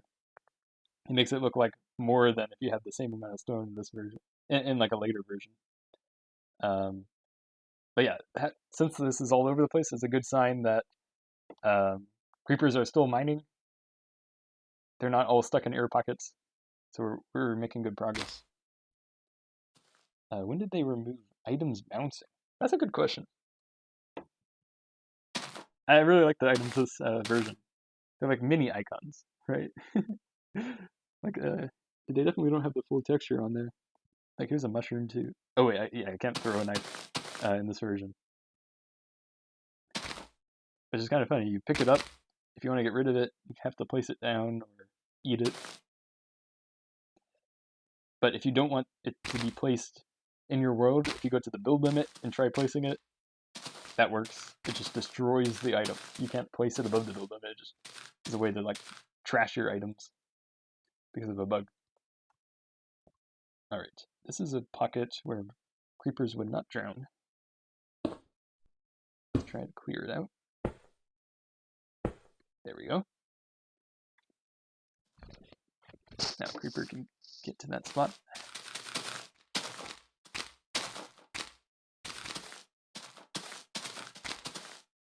Yeah, we made fantastic progress. Another thing, you can't place a block in an item entity here. See, I'm trying to place right now. Item entity actually stops you from placing in this version. Let's see, is that how you clear your inventory? Oh, hey, Sabag. Sorry. How you clear your inventory of stone blocks to reduce lag and increase spawns. That is one way I could do it. So I could take all the stone, go to the build limit, come back down, and pick up 99 more, and keep doing that. But I think the stone is being created quicker than I could get rid of it. So so far I've just been waiting for it to despawn. If it really gets laggy though, and like I need to get rid of more of it, I think I'll start trashing it. Yeah, I can show it. Let me build up a bunch of brown mushrooms, and then I can go up to the world limit just by swimming through the water. So I'm gonna shoot some pigs, get some more brown mushrooms. I guess red mushrooms are like inventory malware. That's a great point. Yeah, so if you pick up if you pick up a red mushroom, the only way to get rid of it is eating it, and that does I think 2.5 hearts of damage. So so if you have what 4, that would kill you unless you get some brown mushrooms. You need to get brown mushrooms to clear it out. Like if you have I don't know 10 red mushrooms, you have to get at least 6, no, at least 7 brown mushrooms in order to clear out the red mushrooms. Otherwise, they're just going to keep taking up one of your 9 precious slots. You only get 9 slots in this version. You've told me once that you have stopped doing videos for a bit because you're finding a job. What job do you end up getting?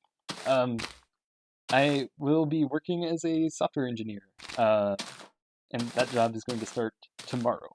That's part of the reason I was able to work on this mob farm so much. It was because I was kind of at this vacation period where I have a job offer, but I haven't started yet. And because of that, I've had lots of free time, and that's why I said I spent 120 hours just on this mob farm part. Not on the rest of the episode, just clearing out all the blocks for this mob farm. So that was over 3 weeks, so 40 hours a week. It's like I was working on this mob farm full time. While I didn't have a job. That's also why this is good timing, because I want to AFK this farm for a long time to try to increase the score. I think I'm going to be busy starting tomorrow when I begin my new job. But because I get this mob farm up and running, I can start to AFK the farm. So even if I'm busy for a couple of weeks trying to adjust to the new job, I've got Minecrab running in the background that whole time, building up my score. So it's like, even while doing other things, I'm still making progress in Minecraft. Like, how cool is that? I love something like that. Like, we did that with tick count. Now we're going to do it with score. Try to get as high of a score as possible. What are we at now? 12,650. So we've already made a little progress. And once we start AFKing, we'll get that score in the millions. That's the goal.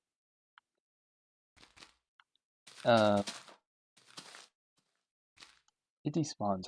I thought they never quite implemented that. It does despawn after 5 minutes. It probably doesn't look like it because we're creating a lot of items and they don't stack, so they're like building up all over the place. But if I was to watch them, they are despawning in this version, which is good. Otherwise, yeah, the game would crash. There would be so many items. We're trying to clear out such a large area. Yeah, luckily they despawn. Otherwise, this would not be a great idea, actually. If they didn't despawn, this wouldn't even be reasonable, probably. Like, it would create so many items that your world would just die. And, like, the pigs that keep drowning, keep getting more... Sorry. The pigs keep dying, you keep getting more brown mushrooms. So if you tried running this AFK, it would build up with items and then eventually crash. So luckily they despawn. Congrats, thank you! So how much time will you have for the series? Gotta love being productive in the background. It's my favorite. Yeah, so I said earlier, I think that episode 21 will take longer than episode 20, just because of trying to AFK this mob farm to get the highest score possible. Here I'm swimming up to the top of the mob farm, because I was going to showcase that you can destroy items at the build limit. So this is the build limit right here. If I try placing stone, deleted. So that's a good way to get rid of items. But I think this is the good type of break, right? There's 2 types of breaks you might have in an episode. Between episodes, either I'm too busy or it takes a lot of work in order to make the next episode. And that second type is a better type of break because, hey, at least progress is being made. You know, progress is being made in the series. That's why it's taking so long. You're getting a better product at the end. In this case, that is a higher score, whatever score I end up going for. Ideally, I'd love to get to the max score, which is right side of the screen got clipped. Sorry. I keep doing that. Hopefully it's all updating again. The maximum score is 2,147,483,647. So 2 billion is a huge score to get to. That's the 32-bit signed integer limit. If we could actually get to that, then it would roll around to negative. I'm quite sure. I should probably test that. But this is a common problem that happens all over Minecraft where you get to that number and it rolls around to a negative. I don't think Notch put any check for that. So a negative score would be incredible. I don't think anyone's ever legitimately achieved a negative score before. So it could be a first if I could get to that score. Um, but still more testing needed about how fast the score will increase while AFKing this farm. Like we're probably talking at minimum months of running this AFK in order to get to the maximum score. It's all good now. Good. I'm glad that fixed it. I keep doing that when I leave and come back. Because I kind of got the Minecraft window to the right here and then the chat on the left. So to make room for the chat, I pushed it too far to the right. Okay. Speaking of which, I should probably leave because it's lagging more. And create our, what is that, 11th backup. Restarting the game.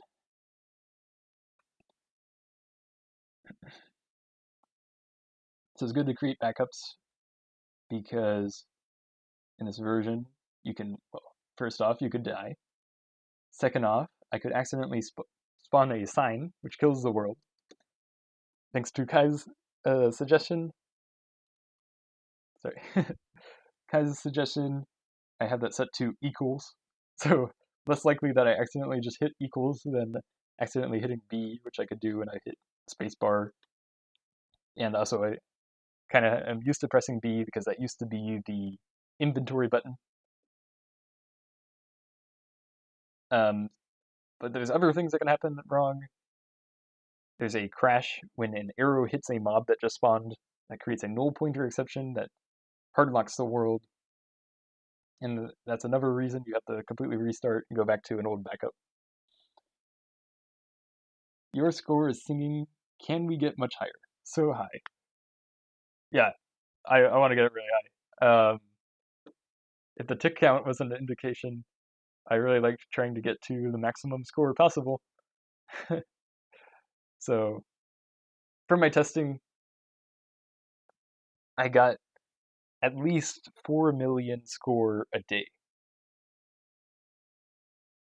using the same type of mob farm.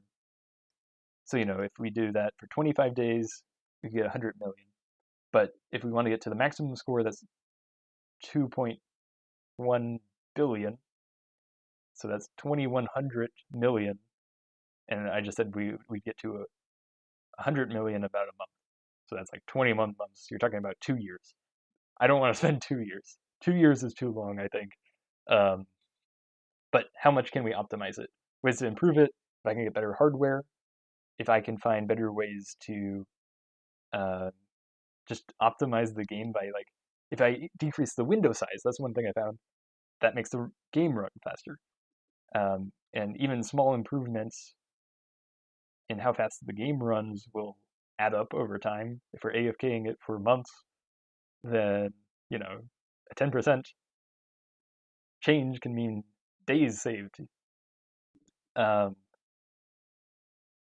thing that changes it, the game definitely runs differently depending on which way you look.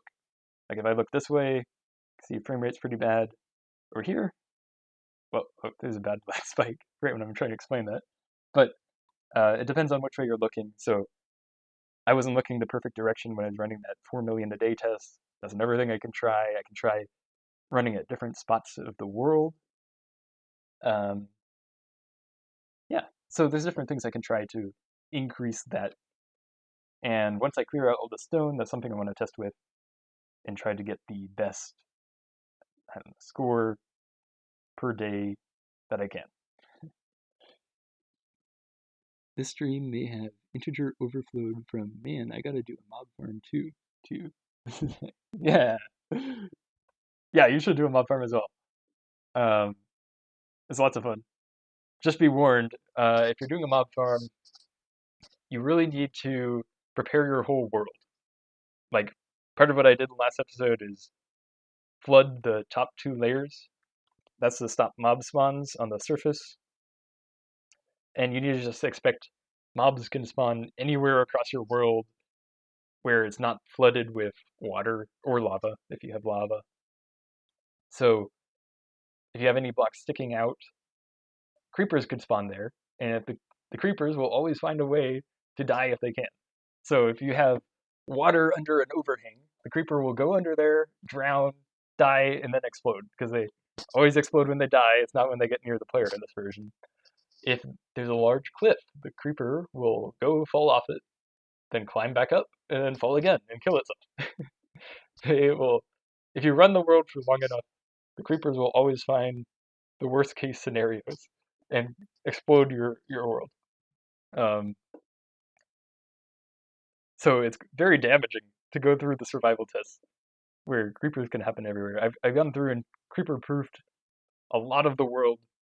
Um, one place that still didn't get perfectly creeper proofed is actually the walls of this mob farm. So when I originally ran this mob farm and tested it, I didn't clear out the sides. And I knew that a creeper that spawns on the side, swims up, drowns, and explodes would destroy the wall. So I ran that for a long time to see how far out the creepers would explode. And I found from that test, running it a long time, the deepest was 7 blocks. So if some creeper had gone a little to the side, exploded, and destroyed 7 blocks past the original wall. So when I was making this farm, I was like, I'll be safe. I'll go 10 blocks. So this is 10 blocks out before I make my beautiful pixel art here. The problem with that is once I cleared out it turns out the creepers can rarely go past 10 blocks. So there's a chance a creeper spawns here at the edge, goes up, while it's going through the water, it decides to go over here to the wall, and then it drowns and explodes. So even though I made it further out than my original test said I had to, it's not safe. This will explode, and since I'm planning to run this for such a long time, it absolutely will. I think, I mean, okay, this lower area is before the height where creepers will explode. It takes a little while for the creeper to run out of air and then start taking damage. Somewhere up around here is high enough where creepers will start to die, and in rare cases they'll explode there and destroy all my pixel art. So even though I tried to make it safe, it's not safe. Um, this is in danger from creeper blasts, and when I run this mob farm long enough, it will. In fact, they will destroy the glass wall as well, which is why beyond the glass wall, I have a sponge wall to keep the water at bay. But okay, that's just the looks of the farm. Unfortunately, the design is going to be destroyed, but the function will still work even if they explode that, sadly. So how will you get 2 billion score without it taking hundreds of years? The people with like 6-year-old hardcore worlds are like 100k. Is there really people at 100k? I was curious. I wanted to try to find what the current world record is for the highest score in the survival test. And I was thinking of asking around on Omni Archive. If you know of a world with 100k, that's something I want to try to beat. So it's definitely going to help having this mob farm. I described it earlier. When a skeleton dies, Notch made it so it gives arrows that you own. And the point of that was so that you could pick up the arrows. But another side effect of that is if those arrows kill another mob, right? So the skeleton drowns, explodes with arrows, and then one of those arrows happened to hit another mob and kill it. The score actually goes to you because you're the owner of that arrow. So that's how this mob farm can give me score completely AFK without me even using an auto clicker or anything. I can just go off to the side of the world, AFK, and whenever that happens, I get the score for the skeleton arrow hitting another mob. And my goal is to use that with the time warp bug, where you can change your system time, and that actually speeds up the game in this version because of a certain method Notch made to catch up the ticks. And so using that, I can try to get score automatically while just running my computer. And hopefully build up a very large score and beat the world record without having to spend like 6 years. Do you think the productivity would be affected if you're standing in the middle of the edges of the farm? I'm planning to go outside the farm when I'm AFKing. That's because if I stand here, there's two ways I could randomly get hurt. First is if some skeleton was far up above me, it could shoot me down here. I take damage, and over time, if I take any damage, I'll die eventually. The other is actually if a mob spawns. Usually they jump pretty quickly. Let's see if we find a mob farm. Sorry, a mob spawn here. Usually they jump pretty quickly, go into the water, and die. But there's a chance that they don't jump, and then they could wander over towards me and start attacking me. So if I'm in the mob farm, there's a chance I get hurt, which wouldn't work if I'm trying to AFK. Yeah, I remember Zelenator dealing with floods from creepers and destruction. Yeah, lots of destructions. I'm still undecided if survival test will be isolated to its own world. I like the idea of suffering damage for the sake of history, but man, yeah. I mean, you're still a few classic versions away before you have to decide. Um, yeah, it could really destroy a lot of your builds. I'd hate to see some of your builds get destroyed. Like, I don't know if you have any spots where you've got large cliffs. Definitely some of that terrain generation from the later pre-classic versions. That might be high enough that like a creeper could fall, and I saw some builds you had right at the bottom of the cliff. If the creeper dies, they're like going to be aerial bombing your builds. The creepers will fall down onto your builds and destroy them. I hate that to happen. Let's see. How convenient of sponges to dry up two spaces in every direction. Yeah, right? It's perfect for this, right? They spawn on the sponges. They need the two blocks to be clear, and then they just jump straight into the water. Yeah, they need, in order for a spawn to be valid, they need two transparent blocks, I guess.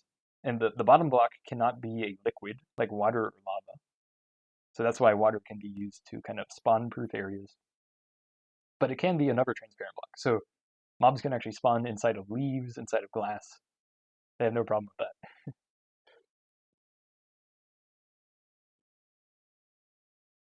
I meant modern Minecraft. Is score different in survival tests? Oh, sorry. Yes, score in survival tests is based off killing mobs.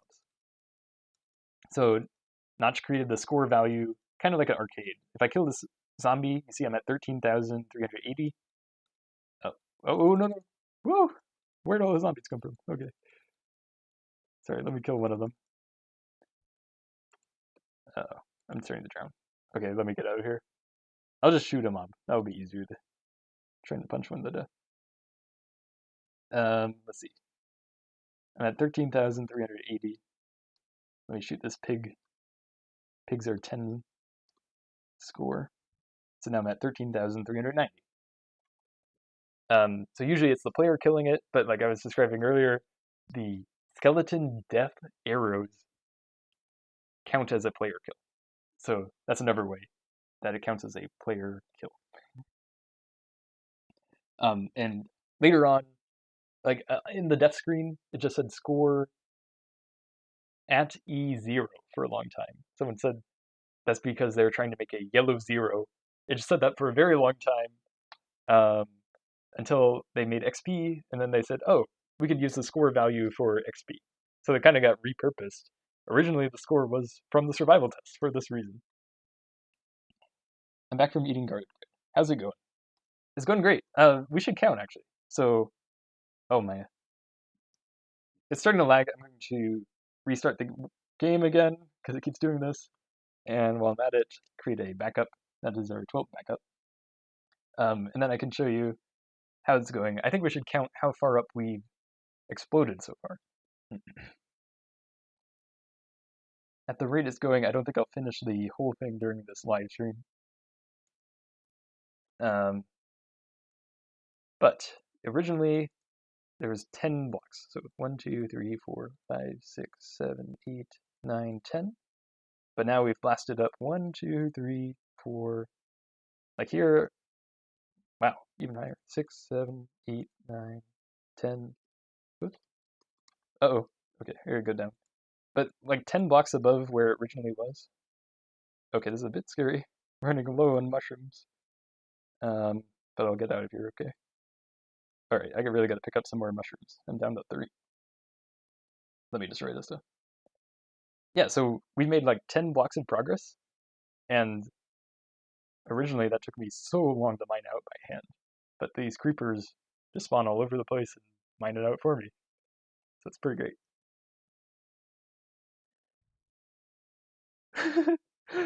Scary, yeah. Um, Perhaps in the spot of your flooded world, you could build a reef with colored wool. That's a really cool idea. I love the colored wool, especially that it's different colors than modern wool. If I build it in here, though, it's going to be exploded. Here, I can put one up here. There. There's a coral for us. I think it will be exploded by a creeper.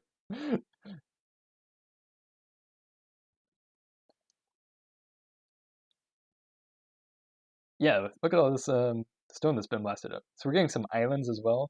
That's something I can mine out. Creepers can still get this if they happen to stay under the stone block, but there's a really good chance that they like wander out. Oh man. Okay, I'm down to one brown mushroom. I really hope your water block art doesn't get destroyed in modern. So there is a long period where water gets random ticked. Um, and I think that starts in impdev. So it'll be able to update to impdev without problem, but then when we get to impdev, water starts to get random ticked. And this is when water has the modern physics as well, where it doesn't just spread out like infinitely. Um, but when it gets random ticked, it gets updated, and then it's going to destroy it. So that's sad, but there are other ways we can create it when we get to later versions. There's lots of different methods that allow for invalid water configurations. So we can recreate it in other chunks outside of these, like, these are like the original area of our world.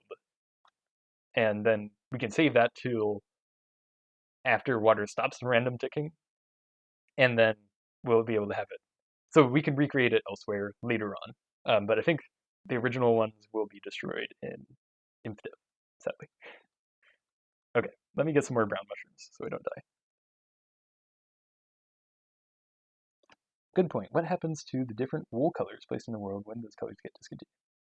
Ah, that's another big pain for me in the future. But luckily I don't have to worry about it for quite a while. Um, so white cloth will update to white wool, no problem. But the other cloth will update fine until infdiv. Then it gets removed. And if you try updating these removed IDs into later infdiv where they don't exist, it will cause a crash. So if I want to be able to load these chunks, the chunks, which I probably do, the pre-classic, classic, indiv chunks in my infdiv world, I will have to go through and manually mine out all this cloth. With that cloth, I can put it into chests, and then I can save it in the chest till later versions. So these cloth IDs were reused later on.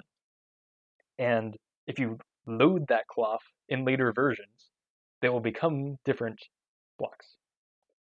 For example, the moving piston block. One of them is the moving piston. So if you save one of the cloth items in a chest, wait until beta 1.7 and then open it, it becomes a moving piston item, which is normally unobtainable. So it's a really cool way to get items that you're not supposed to. The cloth items convert into different items later on after they reuse the IDs. Why is it lagging so much? Um, there's a discontinued features wiki article that shows what all the cloths become in later versions. It's like indiv wool cloth conversion. And one of them, is one of them spawner? I'm trying to remember if one of them is spawner. You know what? Let me look it up. Let me see.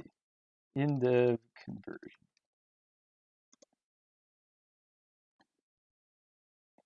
I created this table on the page. Let's see. So red cloth becomes lapis lazuli ore, which, okay, now it's obtainable, but back in beta 1.2, you couldn't obtain that as an item. So that's really cool. Orange cloth will become lapis lazuli blocks. Yellow cloth becomes dispensers. Chartreuse cloth becomes sandstone. Green cloth becomes note blocks. Spring green cloth becomes bed. Cyan cloth becomes a powered rail. Capri cloth becomes a detector rail. Ultramarine cloth becomes sticky pistons. Violet cloth becomes cobweb. Purple cloth becomes shrub. Magenta cloth becomes dead bush. Rose cloth becomes piston. Um, Dark gray cloth becomes piston head. Light gray cloth becomes white wool. Oh, sorry. Maybe it's light gray cloth that stays wool, not white cloth. Oops. Okay, white cloth becomes the moving piston.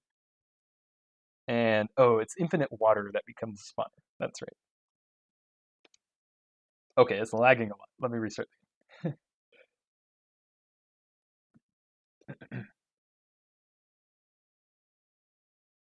and I'll create a new backup as well.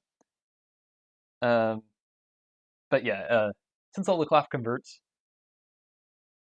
I need to wait until the new item is added. Like, piston, you have to wait till beta 1.7.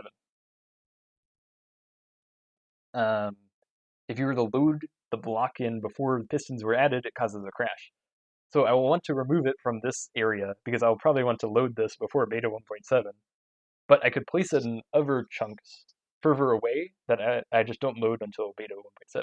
Either that, or you put the cloth into a chest and then don't open that chest until the new item is added, and it'll convert to piston. Yeah, so that's what happens to the cloth eventually.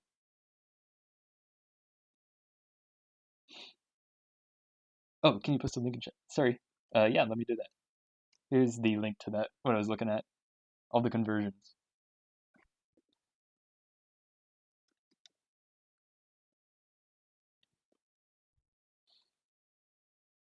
Finding the discontinued features wiki and having a solid week to month where I was just finding and reading articles. Well, I'm glad you enjoyed it. I really love the wiki as well. Uh, I've done a lot of articles, and many other editors, like Twin Ewan's been editing a whole bunch of it recently. And I love when he creates a new article, just going, opening it up and reading it. Um, there's so much to explore, man. It's hundreds of articles at this point, and still we're at a point where if you look at the needed pages article, there's so many more discontinued features that haven't been documented yet. Um, so yeah, I I even framed a message from Anthem.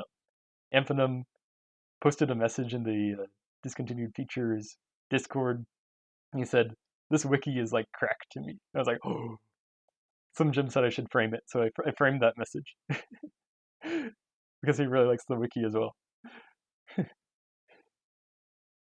Luckily, you can get spawners other ways. Yeah, true. You don't have to just use the infinite water, but you can use that. If you get the indev house, you actually get the infinite water item, and then you can wait till impdev, open that chest, and you got spawner items that way as well. But yeah, you can mine spawners in impdev. You can wait till beta and then use silk touch. There's a bunch of different ways to get spawner items. We'll definitely get that. Wow, the stream is delayed for me. You sent that link before even reading my chat message. Huh. Weird. Um, wonder why there's such a long delay. Maybe I just had bad Wi-Fi. I don't know. Since one of the discontinued wool colors converts to debug shrubs later, you should make a whole field of the shrubs in the future. That's a great idea. Yeah. So just place all that cloth in some chunk and then don't load it until when your shrub's added. I think I have it on there. Beta 1.6 test build 3. And then suddenly it becomes a bunch of shrubs instead of a bunch of cloth. Yeah, shrubs are cool. I think green shrubs are Bayou's favorite discontinued feature. He really likes green shrubs, which was I think this shrub with data value 3, you could obtain it in some snapshot. And it's like a shrub, but it looks green. All right, I'm just killing some pigs here for more mushrooms. Kind of went through a lot of our supply when some of those mobs attacked.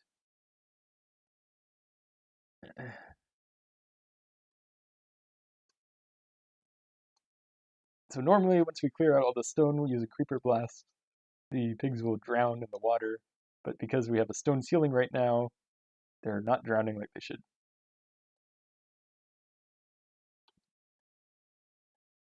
Eventually, I'll like always have 99 brown mushrooms, and at that point, I mean, each brown mushroom gives you 2.5 hearts. So let's see, that's like 100, so 2,500, but then minus one. Wait, no, wait, 250, but then minus one brown mushroom because it's 99, not 100. So 250 minus 2.5. So that 247.5 hearts plus the 10. So you can have like 257.5 hearts basically because you can instant use the brown mushrooms if you use them well. It's like you have 250 hearts. That, along with a large supply of arrows, makes you very powerful in this version.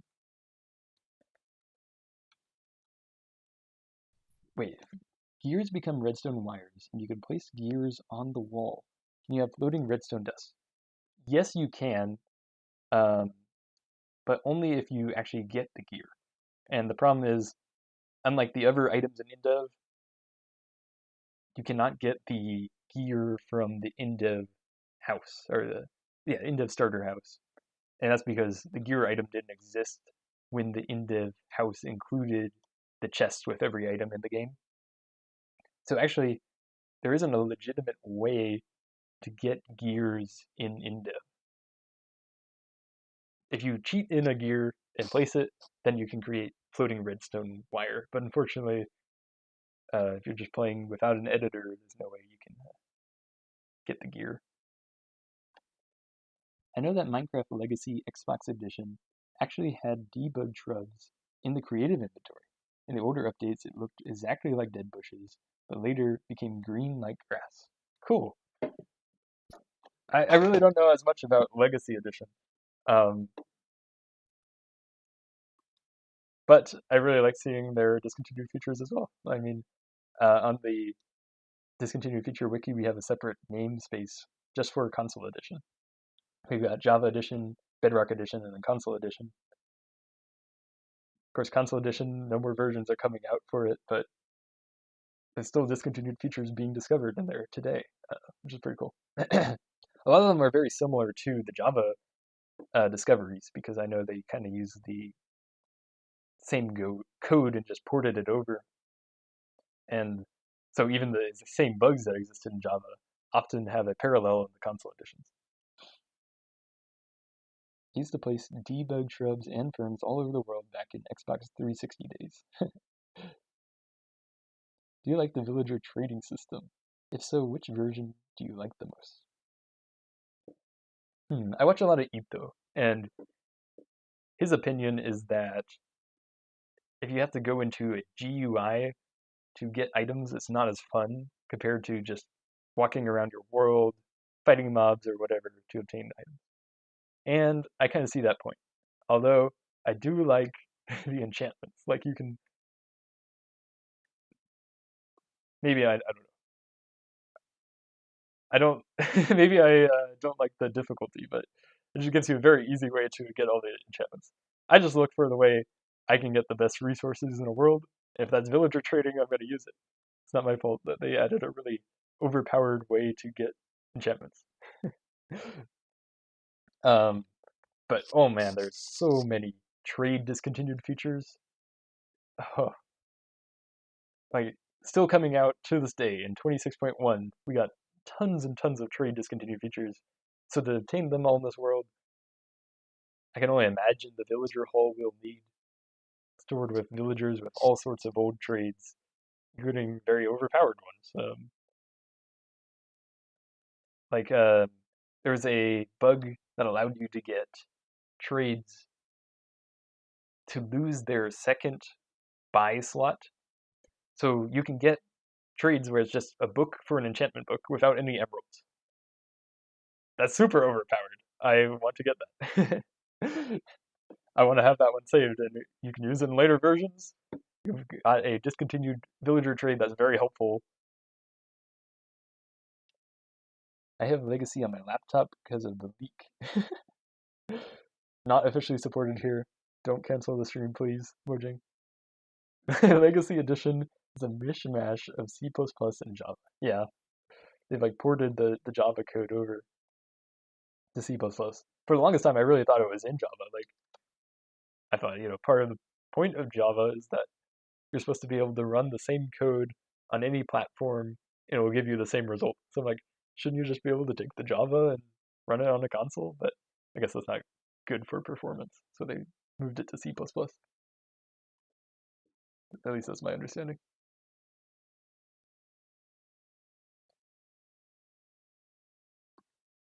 I remember back when clerics used to trade Eyes of Ender. Oh, that's a great one. Oh.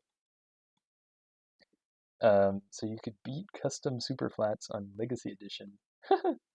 That included only villages and strongholds. Cool. Yeah, some I guess 1.8 speedruns would use that, right? They don't even have to go to Never if you can just get the Eye of Ender in the overworld.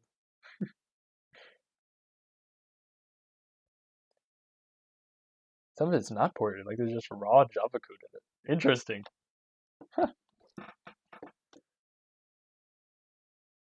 So they have a mix of C++ and Java. Okay.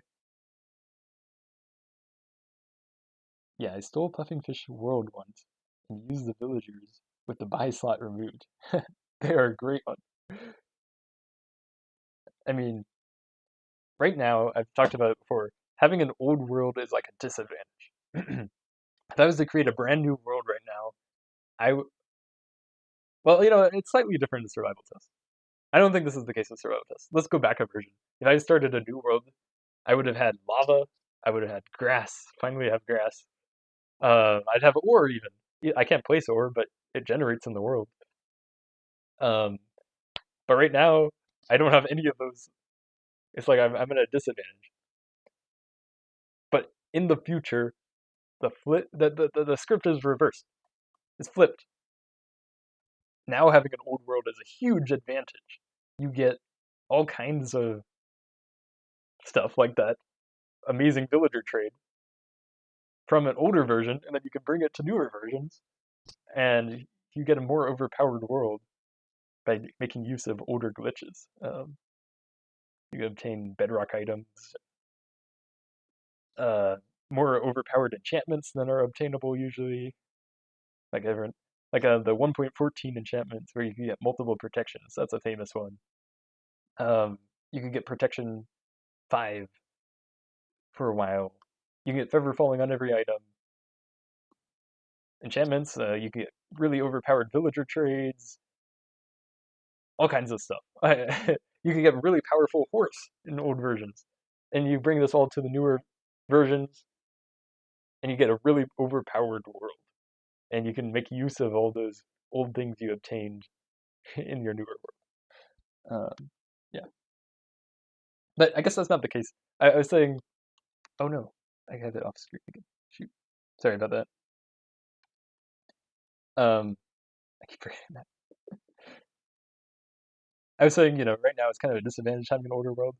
That's not really true in the survival test, I guess, because there is a whole ton of stuff that becomes discontinued in the survival test.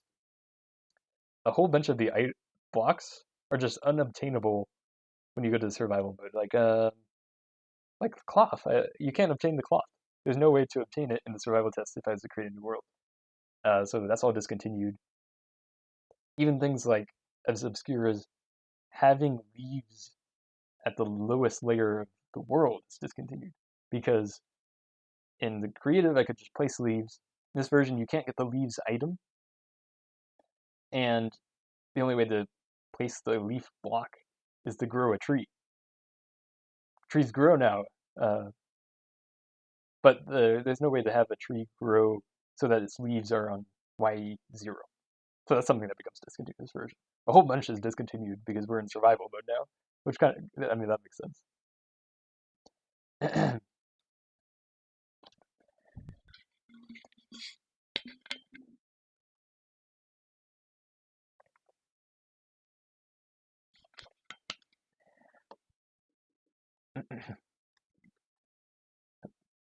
Sorry, let me move chat over a little.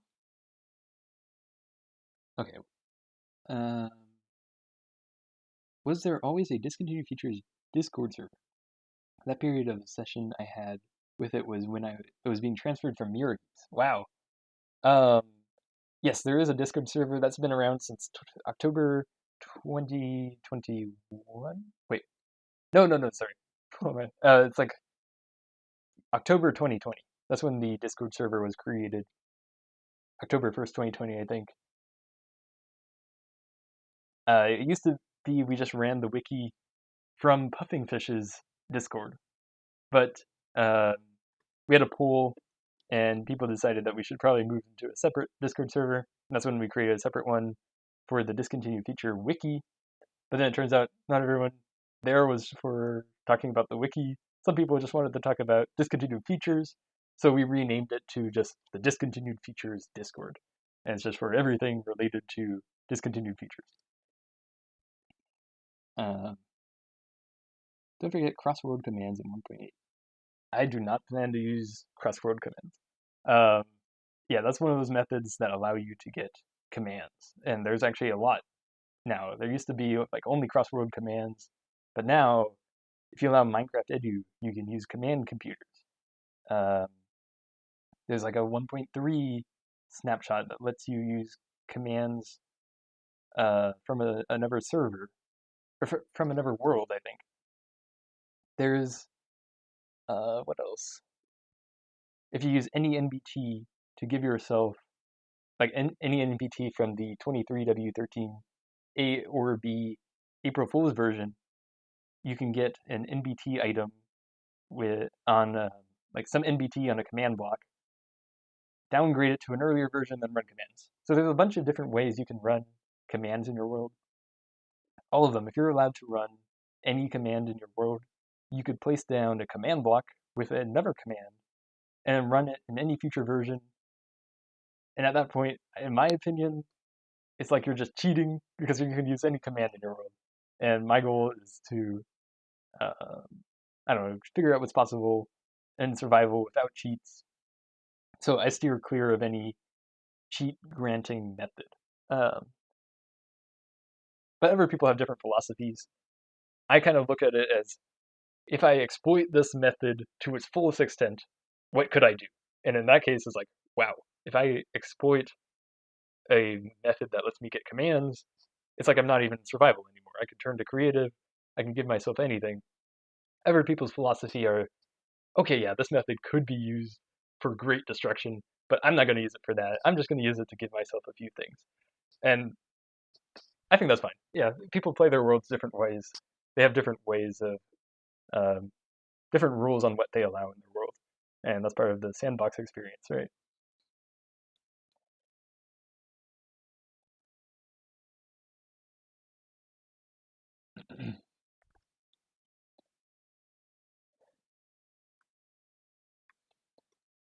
All right. How is the mining? Oh yeah, we're making good progress here. So laggy. I gotta restart it again. This is our 14th backup. It's good to back up a lot.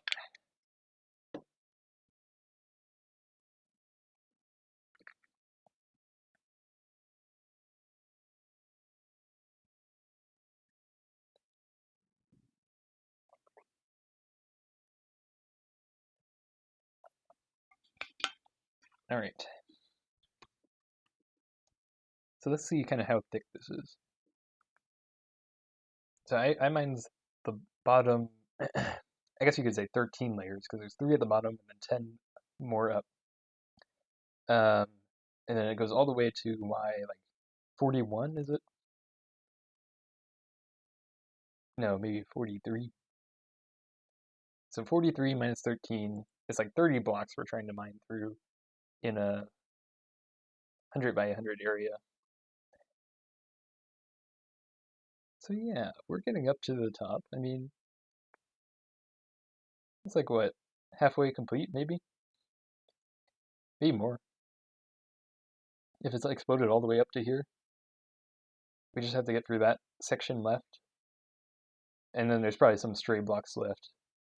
Anything that's like out of that the creepers don't blow up, like in mine. Happy Easter! Yes, happy Easter. Easter stream. I wanted to do this before my first day of work. I still got plenty of time. And after I set up the mob farm, I'm planning to put it on another computer, start AFKing it, and that way I can work on Minecrab even while I'm doing something else, which is getting used to my new job. Because that's something that's going to take a while. It's good to get it started now while I've got time, so I can keep running it while I don't have time. If I'm really busy, it's perfect. It's like perfect timing to get this going one day before I become busy. It's something I can just start racking up the score, building it up. After the stream, I can help you with the mic for next time. Thank you. Thank you, Amber. Um, right after I finish the stream, I'm probably going to eat dinner. But then after that, I can chat with you on Discord. Because yeah, I should probably figure that out. I know it kind of sounds quiet right now. I'm kind of just using the mic that exists in a old headphone that I bought. For the Minecraft episodes, I've been using my phone, but how would I connect that to OBS? I had a tool called WO Mic, I think, that I used for early Minecraft episodes that let me use my phone mic because my laptop mic is terrible. But that quality isn't great. So I think this is better quality than at least using my phone and then using like Bluetooth to connect it to my laptop.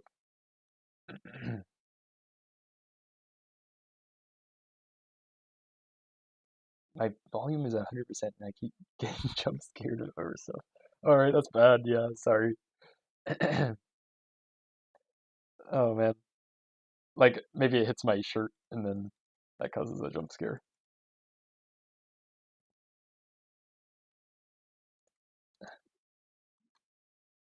Okay, getting some more brown mushrooms here. My laptop mic randomly makes high-pitched screeches, so I understand the horrible laptop mic. Yeah, if I was using my laptop, it would be even worse than this headphones mic. It's something I'm looking into, getting better equipment. Um, Especially after a good job. I might get a better mic. Might ask for my birthday too. Looked up the specifics. Beta 1.2 test version that included the early iteration of the corals. It was beta 1.2 underscore 02. And they eventually got to it, right? Beta 1.2, let's see. That probably came out in 2010. And then all the way in 1.13, which is like 2017, they finally got around to it. 7 years later, they're like, let's add coral. That was a good idea.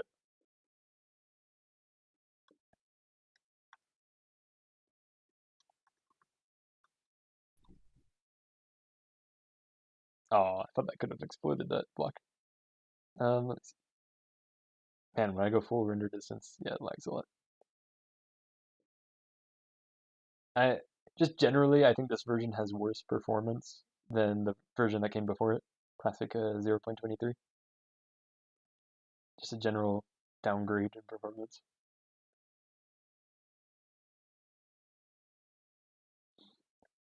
Are you skipping the version of ImpDev with the brick pyramid? Unfortunately, that version does not allow saving. So skipping, no. I hope to show it. like I hope to show 0.24, but not playing it in this version, yeah, because there's no way to save your world without using a mod, which is very unfortunate. It's something I would consider rebuilding, like even if I don't get an original generated one. There's nothing that stops you. There's nothing discontinued about it because you could just build your own one, right? Um, so if I'm feeling like, oh man, I really missed out, then maybe I'll just make my own. Although, if I go all the way down to bedrock, that's actually quite a lot of area to fill in. They hadn't done back face cooling and removing the textures and triangles between blocks yet. Oh, sorry. Interesting. Also, I'm pretty sure Minecraft still doesn't optimize triangles on flat faces, and that is a little dumb. Yeah, it's funny that like anyone who wants to speedrun Minecraft has to get a performance mod just to be able to play it. Like the default game isn't gonna run good enough, but modders know how to improve it. Whoa, look at all those stone blocks. Look at them bouncing. In the far future, would the beta 1.2 underscore 02 be shown in a video? Definitely be a long while. Yeah, I think that'd be cool to show. I'm thinking about showing the creeper texture in this next episode because if I look at the full file, I can see the leaf textures that were used to create the original creeper texture. Like they're still in there with the texture file. So it's a cool thing to show. I saw some video about using texture archaeology on Minecraft recently, and it was a really good video. It's like a lot of the textures have been subtly reused all over, like a log texture turning into a cactus texture, stuff like that. Um, I wish I remembered who made that video, but it's a really cool one.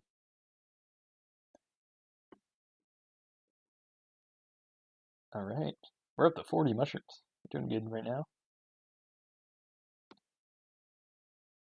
And look at all the stone. Lots of mining going on here. Thank you, creepers.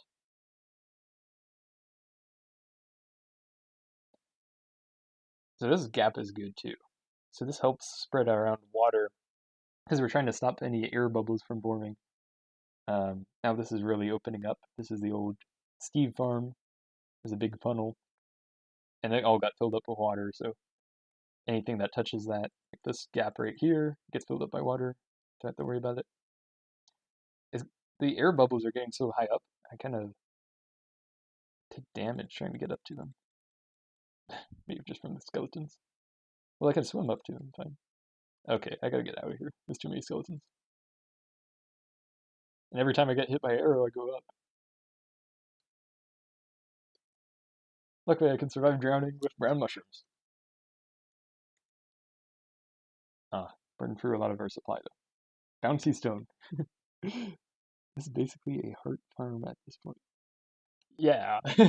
Brown mushrooms are just extra hearts for us. It's starting to work. Like, the pigs are starting to drown because we're getting areas with lots of water. So more brown mushrooms are dropping at this point than they were at the beginning for sure.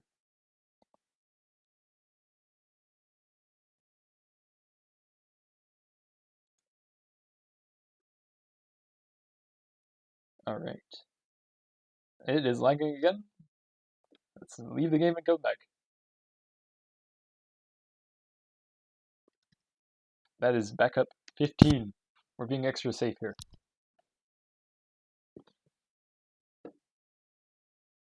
Oh, you know the texture archaeology video I was talking about. Jay Spector. Okay. Yeah, it was a really fun video. A lot of aha moments in that one. Like, oh, really?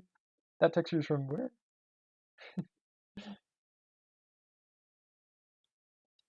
Is more of the case with the old textures. I don't know if it applies as much for the newer textures, but the older textures were made by Notch, just kind of on his own.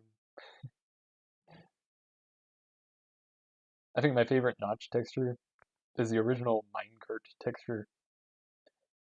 If you've ever seen that, he just went into paint and drew like a U and called it that. That was the minecart texture, minecart item.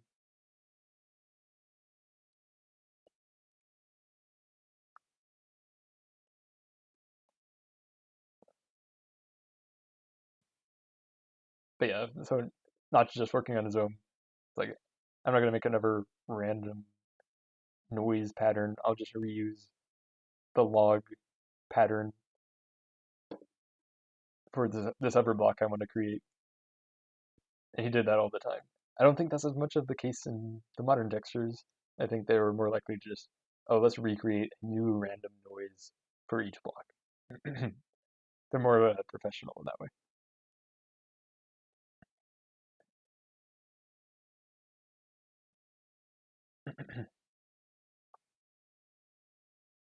Oh, the ImpDev minecart texture. Yeah. I think I could actually make a better texture for that one. Probably. Hopefully.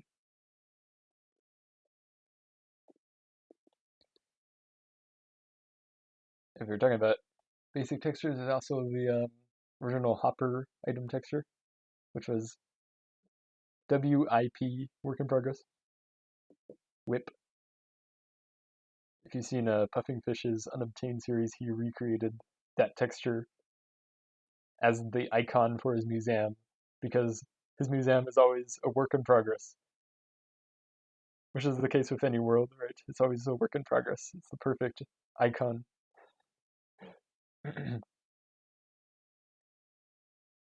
You used to just stand in it. I can't wait till we get minecarts. That would be a lot of fun to play with. I made a calculator using the water physics. Could you do it with minecarts and rails? Possibly. I haven't looked into that. I usually look at things when I get to the versions, but I imagine there's ways you could use the minecart logic to try to create the different logical gates. Imagine playing Minecraft Classic in like 2010, then living under a rock and not knowing what Minecraft is, then in 2026 going back to the game. What a crazy jump in features. I wonder how that'd feel. Yeah, yeah, you wouldn't recognize much, would you? It depends on what version of Classic you're talking about.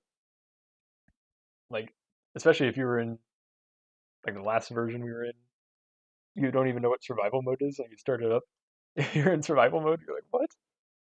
I can't just build anything I want? What do they do to this game? Or if you're from the survival test and then go to the modern versions, wow, the game changed a lot. Yeah, like the whole purpose of the game is different. Oh wow, here we're getting some dirt. Oh, I guess that's because of the funnel. The dirt is like the top layer, so if we're getting dirt, usually that's a good sign that we're making it all the way to the top. But I added dirt along the edges of this funnel when I was trying to place the brown mushrooms. Um, I wanted to use as many light columns as possible. Originally, it was the end goal was to bring the brown mushrooms into this version. So anyway, I placed dirt along even the edges of the old Steve farm, and then placed mushrooms on that.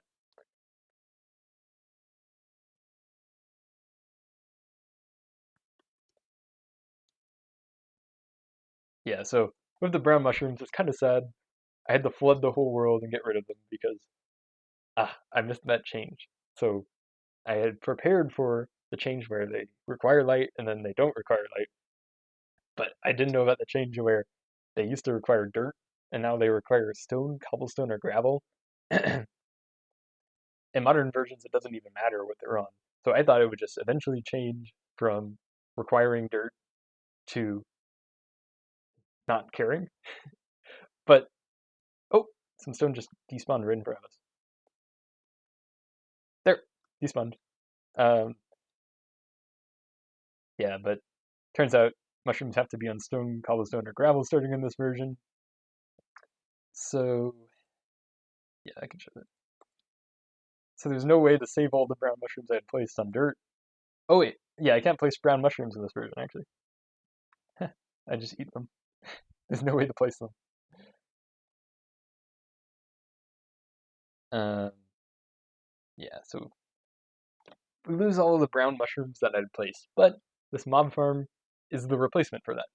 And it just gives us tons of brown mushrooms. Once it's done, anytime if I'm completely out of brown mushrooms, I can just come in here, walk around it, and it would only take one pass through here, like, you know, walking around, just picking up brown mushrooms, and I'll be full all the way. So it's like having unlimited mushrooms anyway, even though we lost the ones I had placed and prepared for the survival test. It's interesting how prevalent mushrooms were in early versions, but in modern versions, you can barely even find any mushrooms in the overworld outside of mushroom islands and root forests. Yeah, true. Um, Maybe more prevalent in my world because I went out of the way to place them on every light column you could find. But I always have trouble finding mushrooms in modern Minecraft.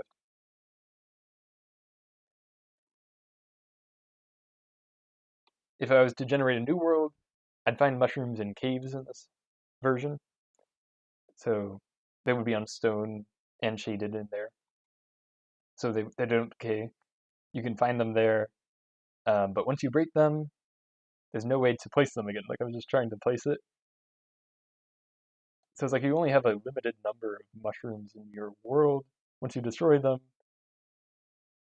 you can't place them anymore. And that also means if in a previous version you placed the mushroom in a really weird position that they can't generate, that's discontinued because there's no way to create that in the survival test. There's a whole bunch of stuff that becomes discontinued in the survival test. You should make a mushroom field when you'll be able to in the future versions just to commemorate it. Yeah, yeah, I think so. Um,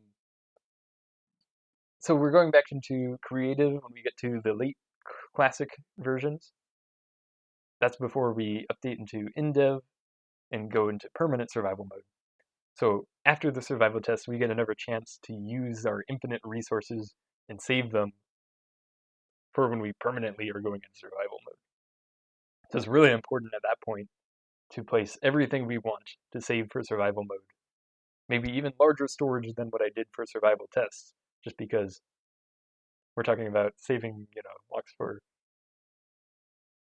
very, very far from now. If I want something all the way in alpha even, maybe I want a lot of gold for powered rails and beta.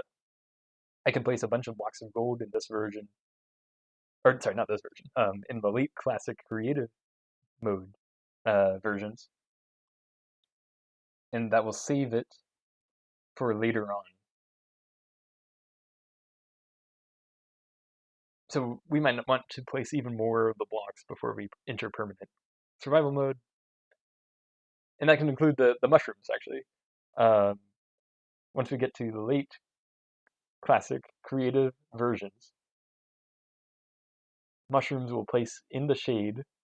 I will double check that they will update this time, but we could store mushrooms all over the world, really, if you think about it. Before, we could only put one per column, basically. But if they now just require shade, you could layer them, like have layers of mushroom after mushroom, and then update all of those. So we can update even more mushrooms into later versions. I think about beta 1.6 extreme mushroom spreading. Minecraft overcorrected in how rare mushrooms are. I don't even know about that one. Definitely something I would like to explore. If we get huge mushroom spreading, we can make a cool mushroom farm in that version. Did you build all this? Yes. This is a very long project for me. Um, I actually went into the world file using Classic Explorer, the program I made that lets you look into the classic file. I checked the tick count of the backup I made right before I started this mob farm, and then I checked the tick count at the end of creating this mob farm, and it showed that I had spent 120 hours working just on the mob farm, on the other parts of the episode. So over 3 weeks, I was saying that's like 40 hours a week. So it's like I was working on the mob farm full time between episode 19 and 20. Yeah, it's like it takes a long time to mine and place, but placing is even worse than mining. Like with the instant click, if you're mining, you'll get stopped by a block while you're mining, and then you'll continue going and stopped. But if you're building, there's nothing that stops you, so you'll move faster than you can build, and there'll be the gap, and you gotta like go back and place. So most of it was breaking. That was the quicker part, or like quicker per block. But then I had to build, well, the mushroom floor, cobblestone here, and this was for decoration. That's even a little more of a pattern. So per block, building is slower than breaking. Um, but yeah, so 120 hours working on it. I did all kinds of stuff for fun. I was just watching all kinds of things while I was working on the farm. I was saying I was watching a bunch of Disney movies. I uh, I finished watching all of the U.S. presidential debates, but I went to the U.S. vice presidential debates. So while working on this, I watched all of the U.S. vice presidential debates from 1976 to 1992. Thrilling content, I know. I watched a whole bunch of YouTube videos, um, caught up on my watch later list. I rewatched The Incredibles. I rewatched Tarzan. Um, what else did I do?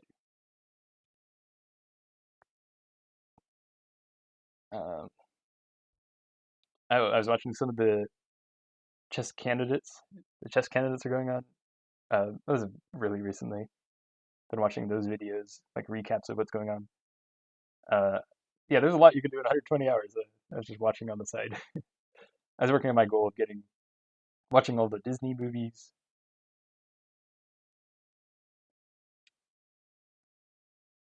Binging United States lore while grinding classic. That was me. Yep. It was mostly dry content. These debates. Like these are just the vice presidential debates. But whatever. I'd get bored if I watched too much of one thing. Like I said, I was trying to watch all the Disney movies, but if I watch too much of those Disney movies, it gets boring. So I need to switch it up to something else. Um, yeah. I have a friend and she's top 100 in America for chess. Very impressive. That's very impressive. I am not. I am like a thousand elo around there.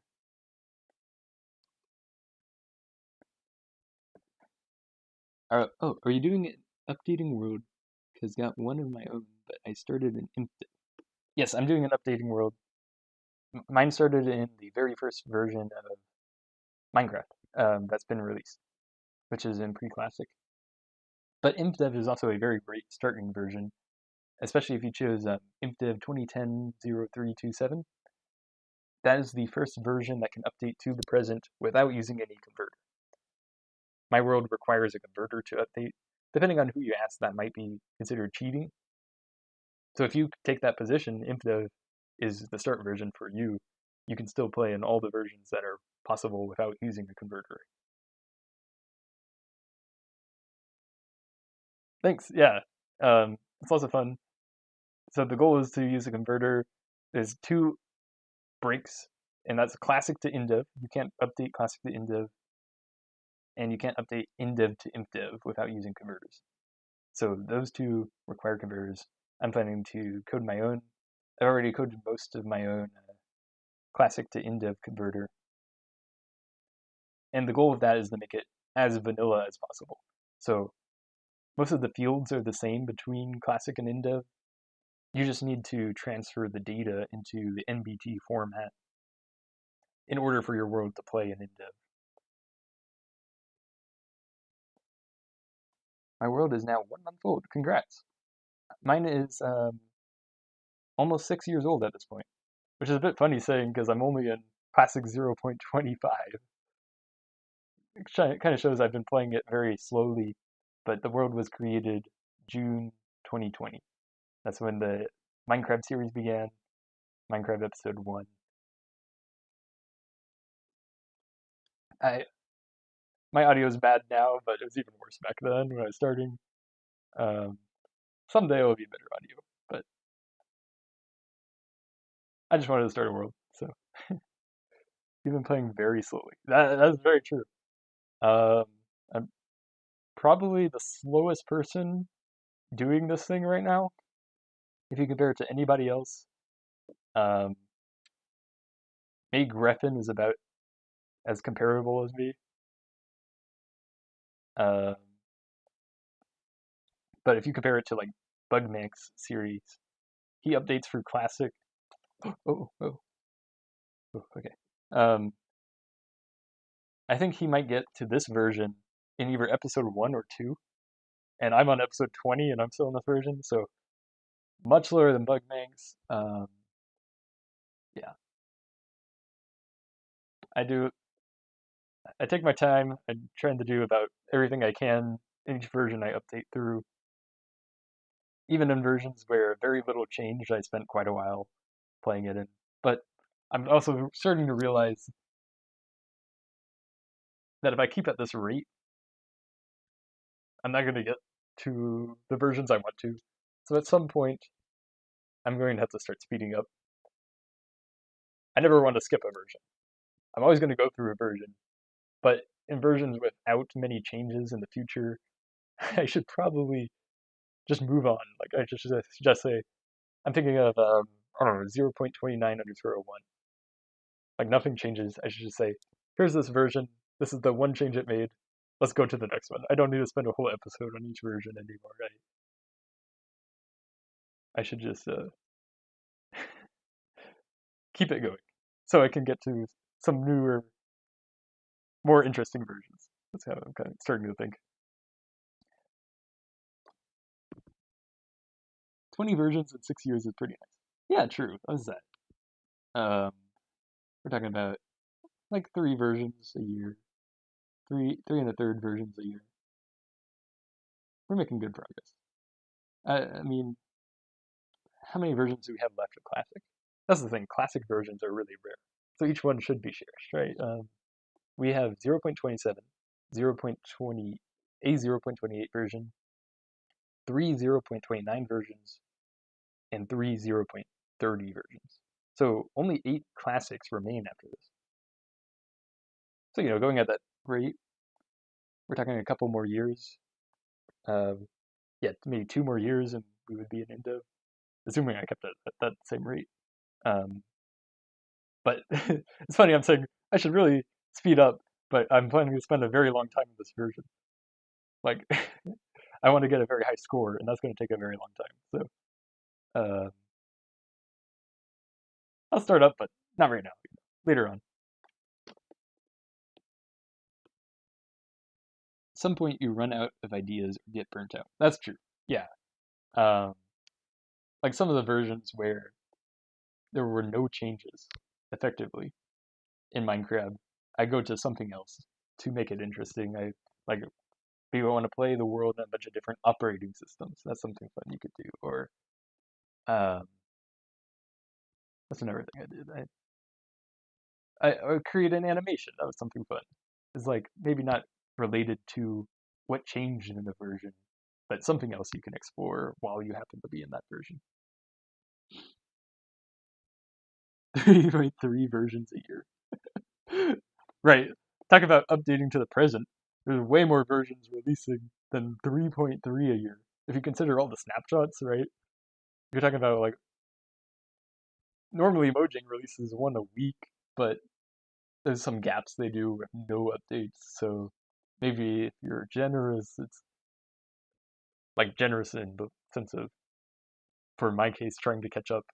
They're releasing at least 0.5 versions every week,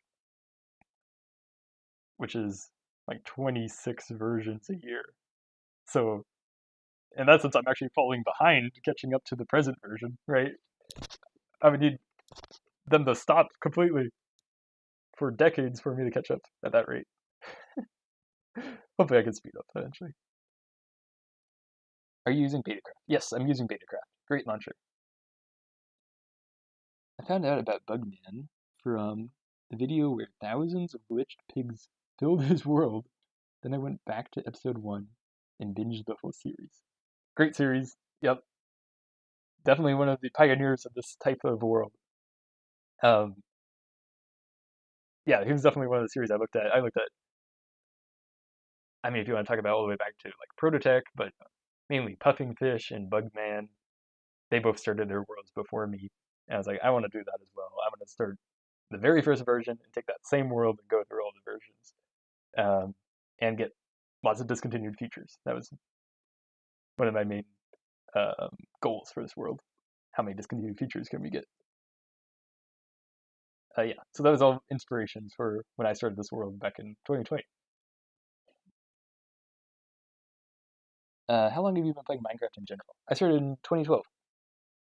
Um, it was 1.3 when I started. So the first updates I remember coming out, kind of the 1.4. Like I remember when fireworks came out, and then I remember the redstone update, like horses. I was like I was like 9 when I started Minecraft.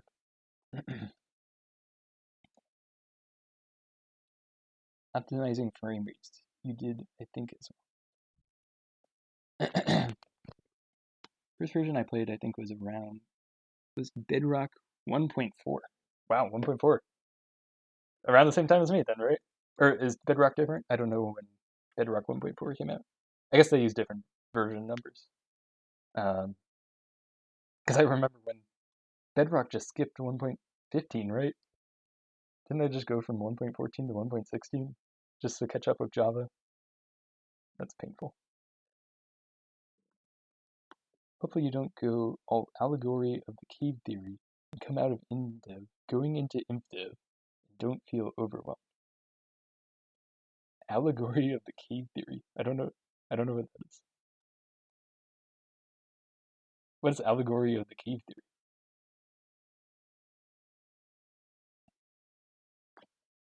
Um, but man, ImpDev will be overwhelming. Like, so many things change. Right now, it's like the world size puts a limit on how much I feel like I should build.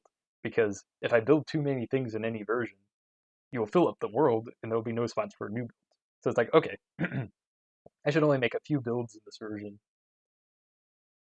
for like constraint reasons. But once I'm in ImpDev, there's no longer that constraint, you know? It's like I can just keep going new spots and building as much as I want. So, oh, I'm at 99 brown mushrooms. Look at that. The mob farm's starting to work better already. Um, and once all this stone is gone, the pigs won't get stuck at all now. I actually intend on staying in 1.8.9 before the game changed a lot. Cool. Yeah, a lot of people like 1.8.9. Like they were restarting Mineplex, if you saw that, and they were holding a poll. And to this day, it was like 40% of people were still wanting to play in 1.8, and that's like 12-year-old version at this point. Dude, your world is gonna be like 100 gigabyte. True. I've got to get to the Farlands at some point. That's gonna add a lot to the world. I don't know how to do it actually. That's another thing is like I do my final planning when I actually get to the version. I have lots of ideas for the future, but I kind of see what's practical when I get there. And I mean, I've got to get to the far lands. There's glitches that allow you to get to the far land. So I think I would like to use one of those bugs. Yeah, I'd like to use one of those bugs to get there. Walking seems more extreme. But then again, if I want to get the ImpDev far lands, I don't know if the glitches allow you to do that in ImpDev. I only know ones that work later on.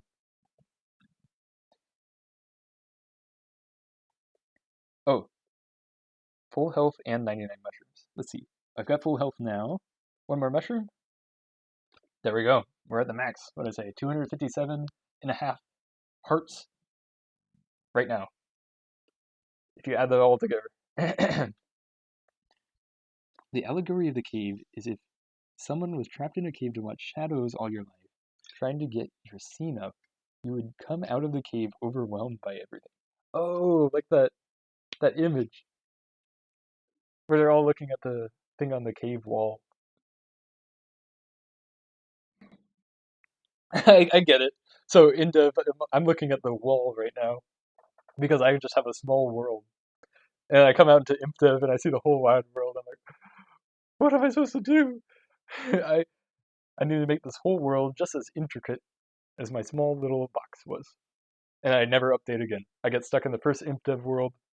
I say the first ImpDev version, and I spend the whole rest of my time in there because I could never completely fill up that area.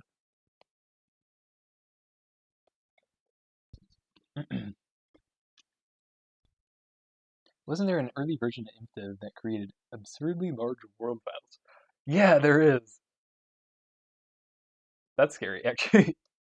uh, I gotta make it so I can actually play in that version. So maybe that's another constraint. I'll be like, oh, I don't want to load too much of my world. Oh, I got a sore throat, sorry. I don't want to load too much of my world because then I won't be able to play it if it gets too big.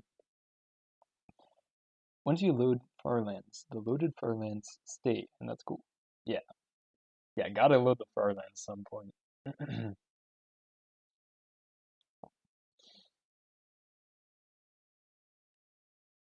All right, it's been a while. I'm gonna back up.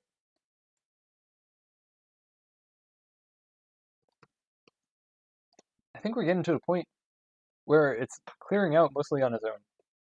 Like there at the beginning, lots of air pockets were forming, but now it's getting higher up. It seems like less of them are forming.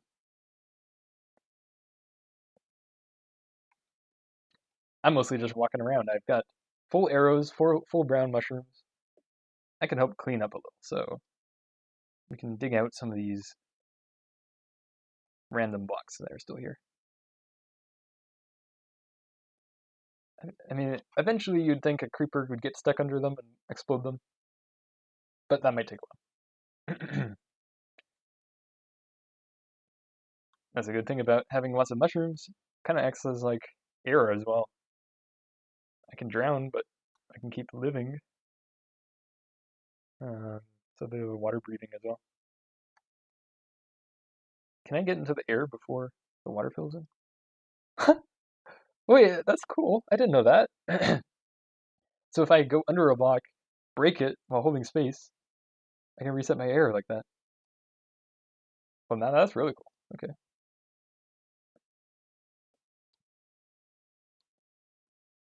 Hello. Hello, Pix.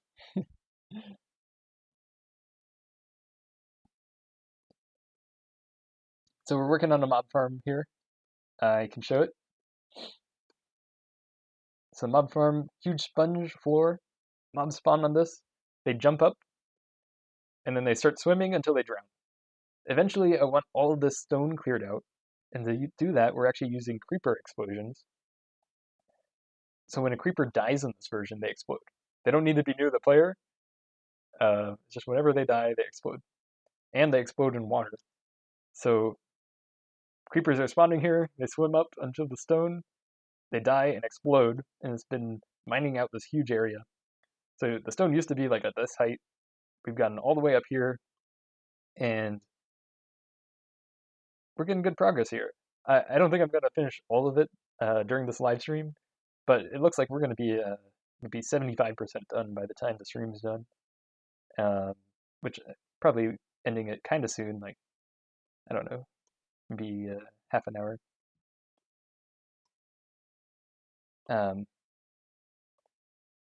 Yeah, ending it kind of soon because I gotta go to dinner. But by that time, it seems like most of it's going to be cleared out. The beginning of the farm I dug out by hand, and that took many hours. It took 120 hours across the whole mob farm. So the creepers have been doing a much better job. Like, they've saved me a bunch of time just by exploding and destroying these blocks. Kind of what I've been working on while we're doing this is helping the process along. So these air pockets have formed, and I've been trying to fill them with water, because if there's an air pocket, the creepers can get into the air pocket and then just keep breathing and they won't die and explode. Oh, that looked like the sky for a second. So like there, you see these are air pockets. If I go up there, I can mine it out. I can also mine spare blocks around that creepers are less likely to destroy. Uh-oh.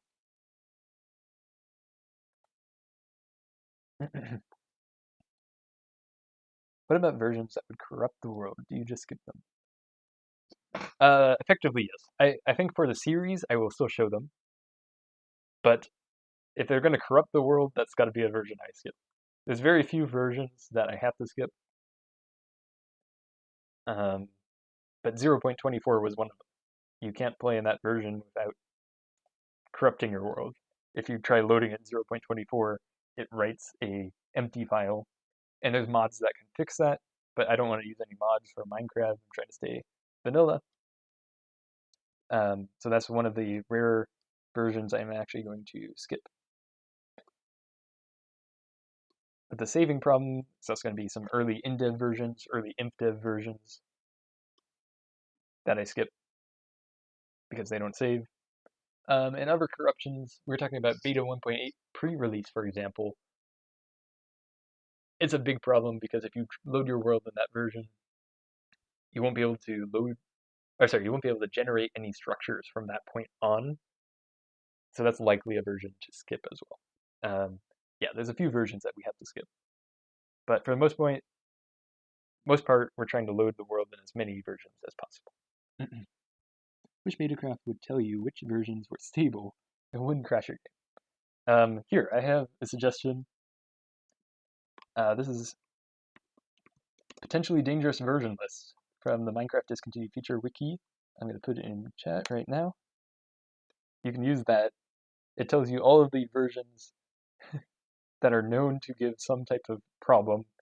And that could be a crash problem, a hard lock, where if you get stuck, you can no longer load your world, or complete block corruption. Yeah, Wyvern Element put a lot of work into that, and now Ewan's put a lot of work into. Oh, and Crumble Ham did a lot in that as well. So a bunch of editors have put a bunch of time into that article, trying to make it look good and explain as many of the known corruption issues as possible. There's only a few for Classic, but this one happens to have a lot of them. If you press B, it spawns a sign, and then you can't update your world anymore. If you die, I guess you won't be able to play your world anymore. And also there's a crash where an arrow hits a mob that just spawned, and the world becomes unplayable.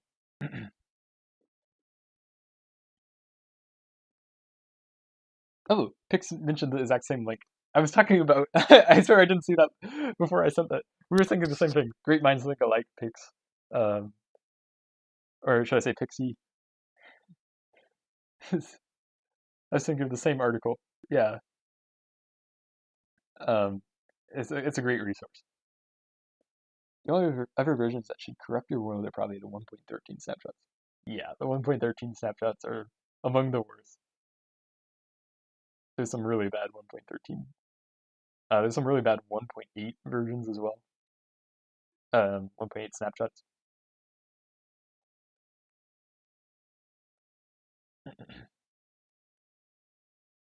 That affected me, so I used an MPT editor. Which one? Like you died and used it MPT? No, that wouldn't work in Classic.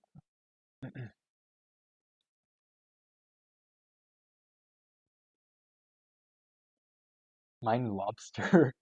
I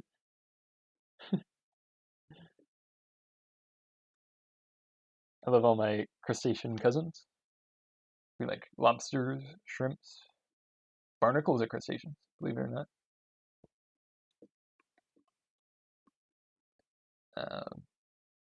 We got crayfish.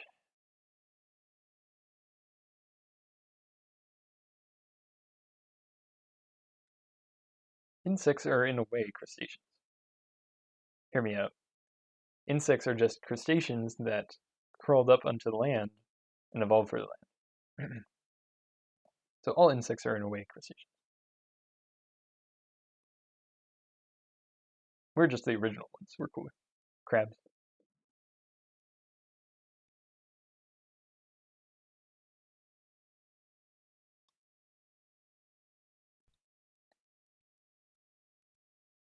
Rich shrimp too.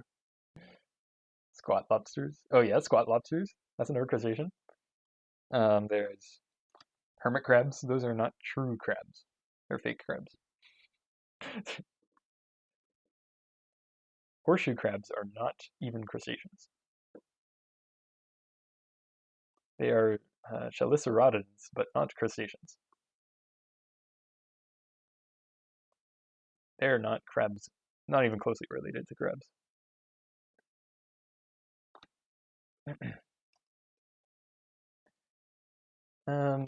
Tongue worms, I think those are crustaceans. There's copepods, ostracods,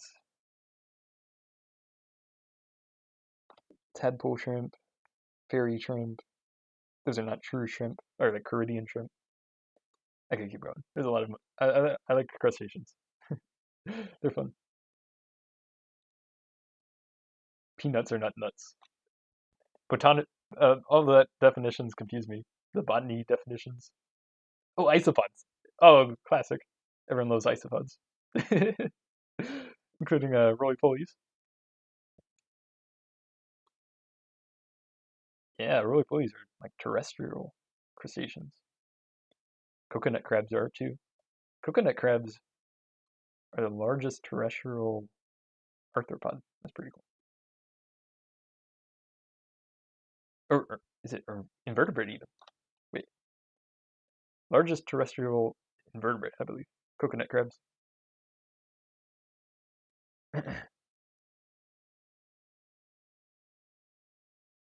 All right,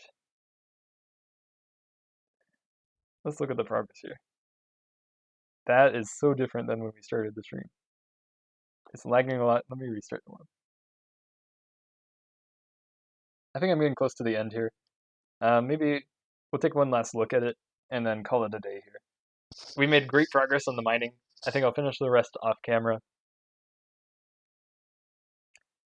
I thought it would be a fun stream idea because it's kind of unique that we get to use creepers to mine. Coconut crabs or hermit crabs. That's right, yeah. And they don't have shells. I guess no hermit crabs come with their own shell. And coconut crabs are so big they don't even need to get their own. Or need to, like, steal one. The old one. Yeah, so here, I can go full. Look at that progress. All of that's been mined out using creeper explosions. It's kind of unique that we get to use that creeper explosion mechanic to mine out this huge area for us. But it's been super helpful. I mean, given that just the first 10 layers and some other parts took 120 hours combined, let's give only 30 hours to getting, well, I don't know if that's that much. I don't know, maybe 30 hours to get the lower 10 layers. Then if I wanted to get all of this, we're talking about, like, this would have taken 90 hours doing it by hand. And the creepers have blown this out in, like, when did I start the stream? 3 hours or something. They've blown out 75%. And it's at the point the air pockets are becoming less frequent because we're getting higher up here and there's lots of gaps. I don't know, it's like lots of opportunity for the water to come in from the edges at this point. When I was starting, it's just like a solid brick. So there's lots of air pockets right above. But now it's not as bad.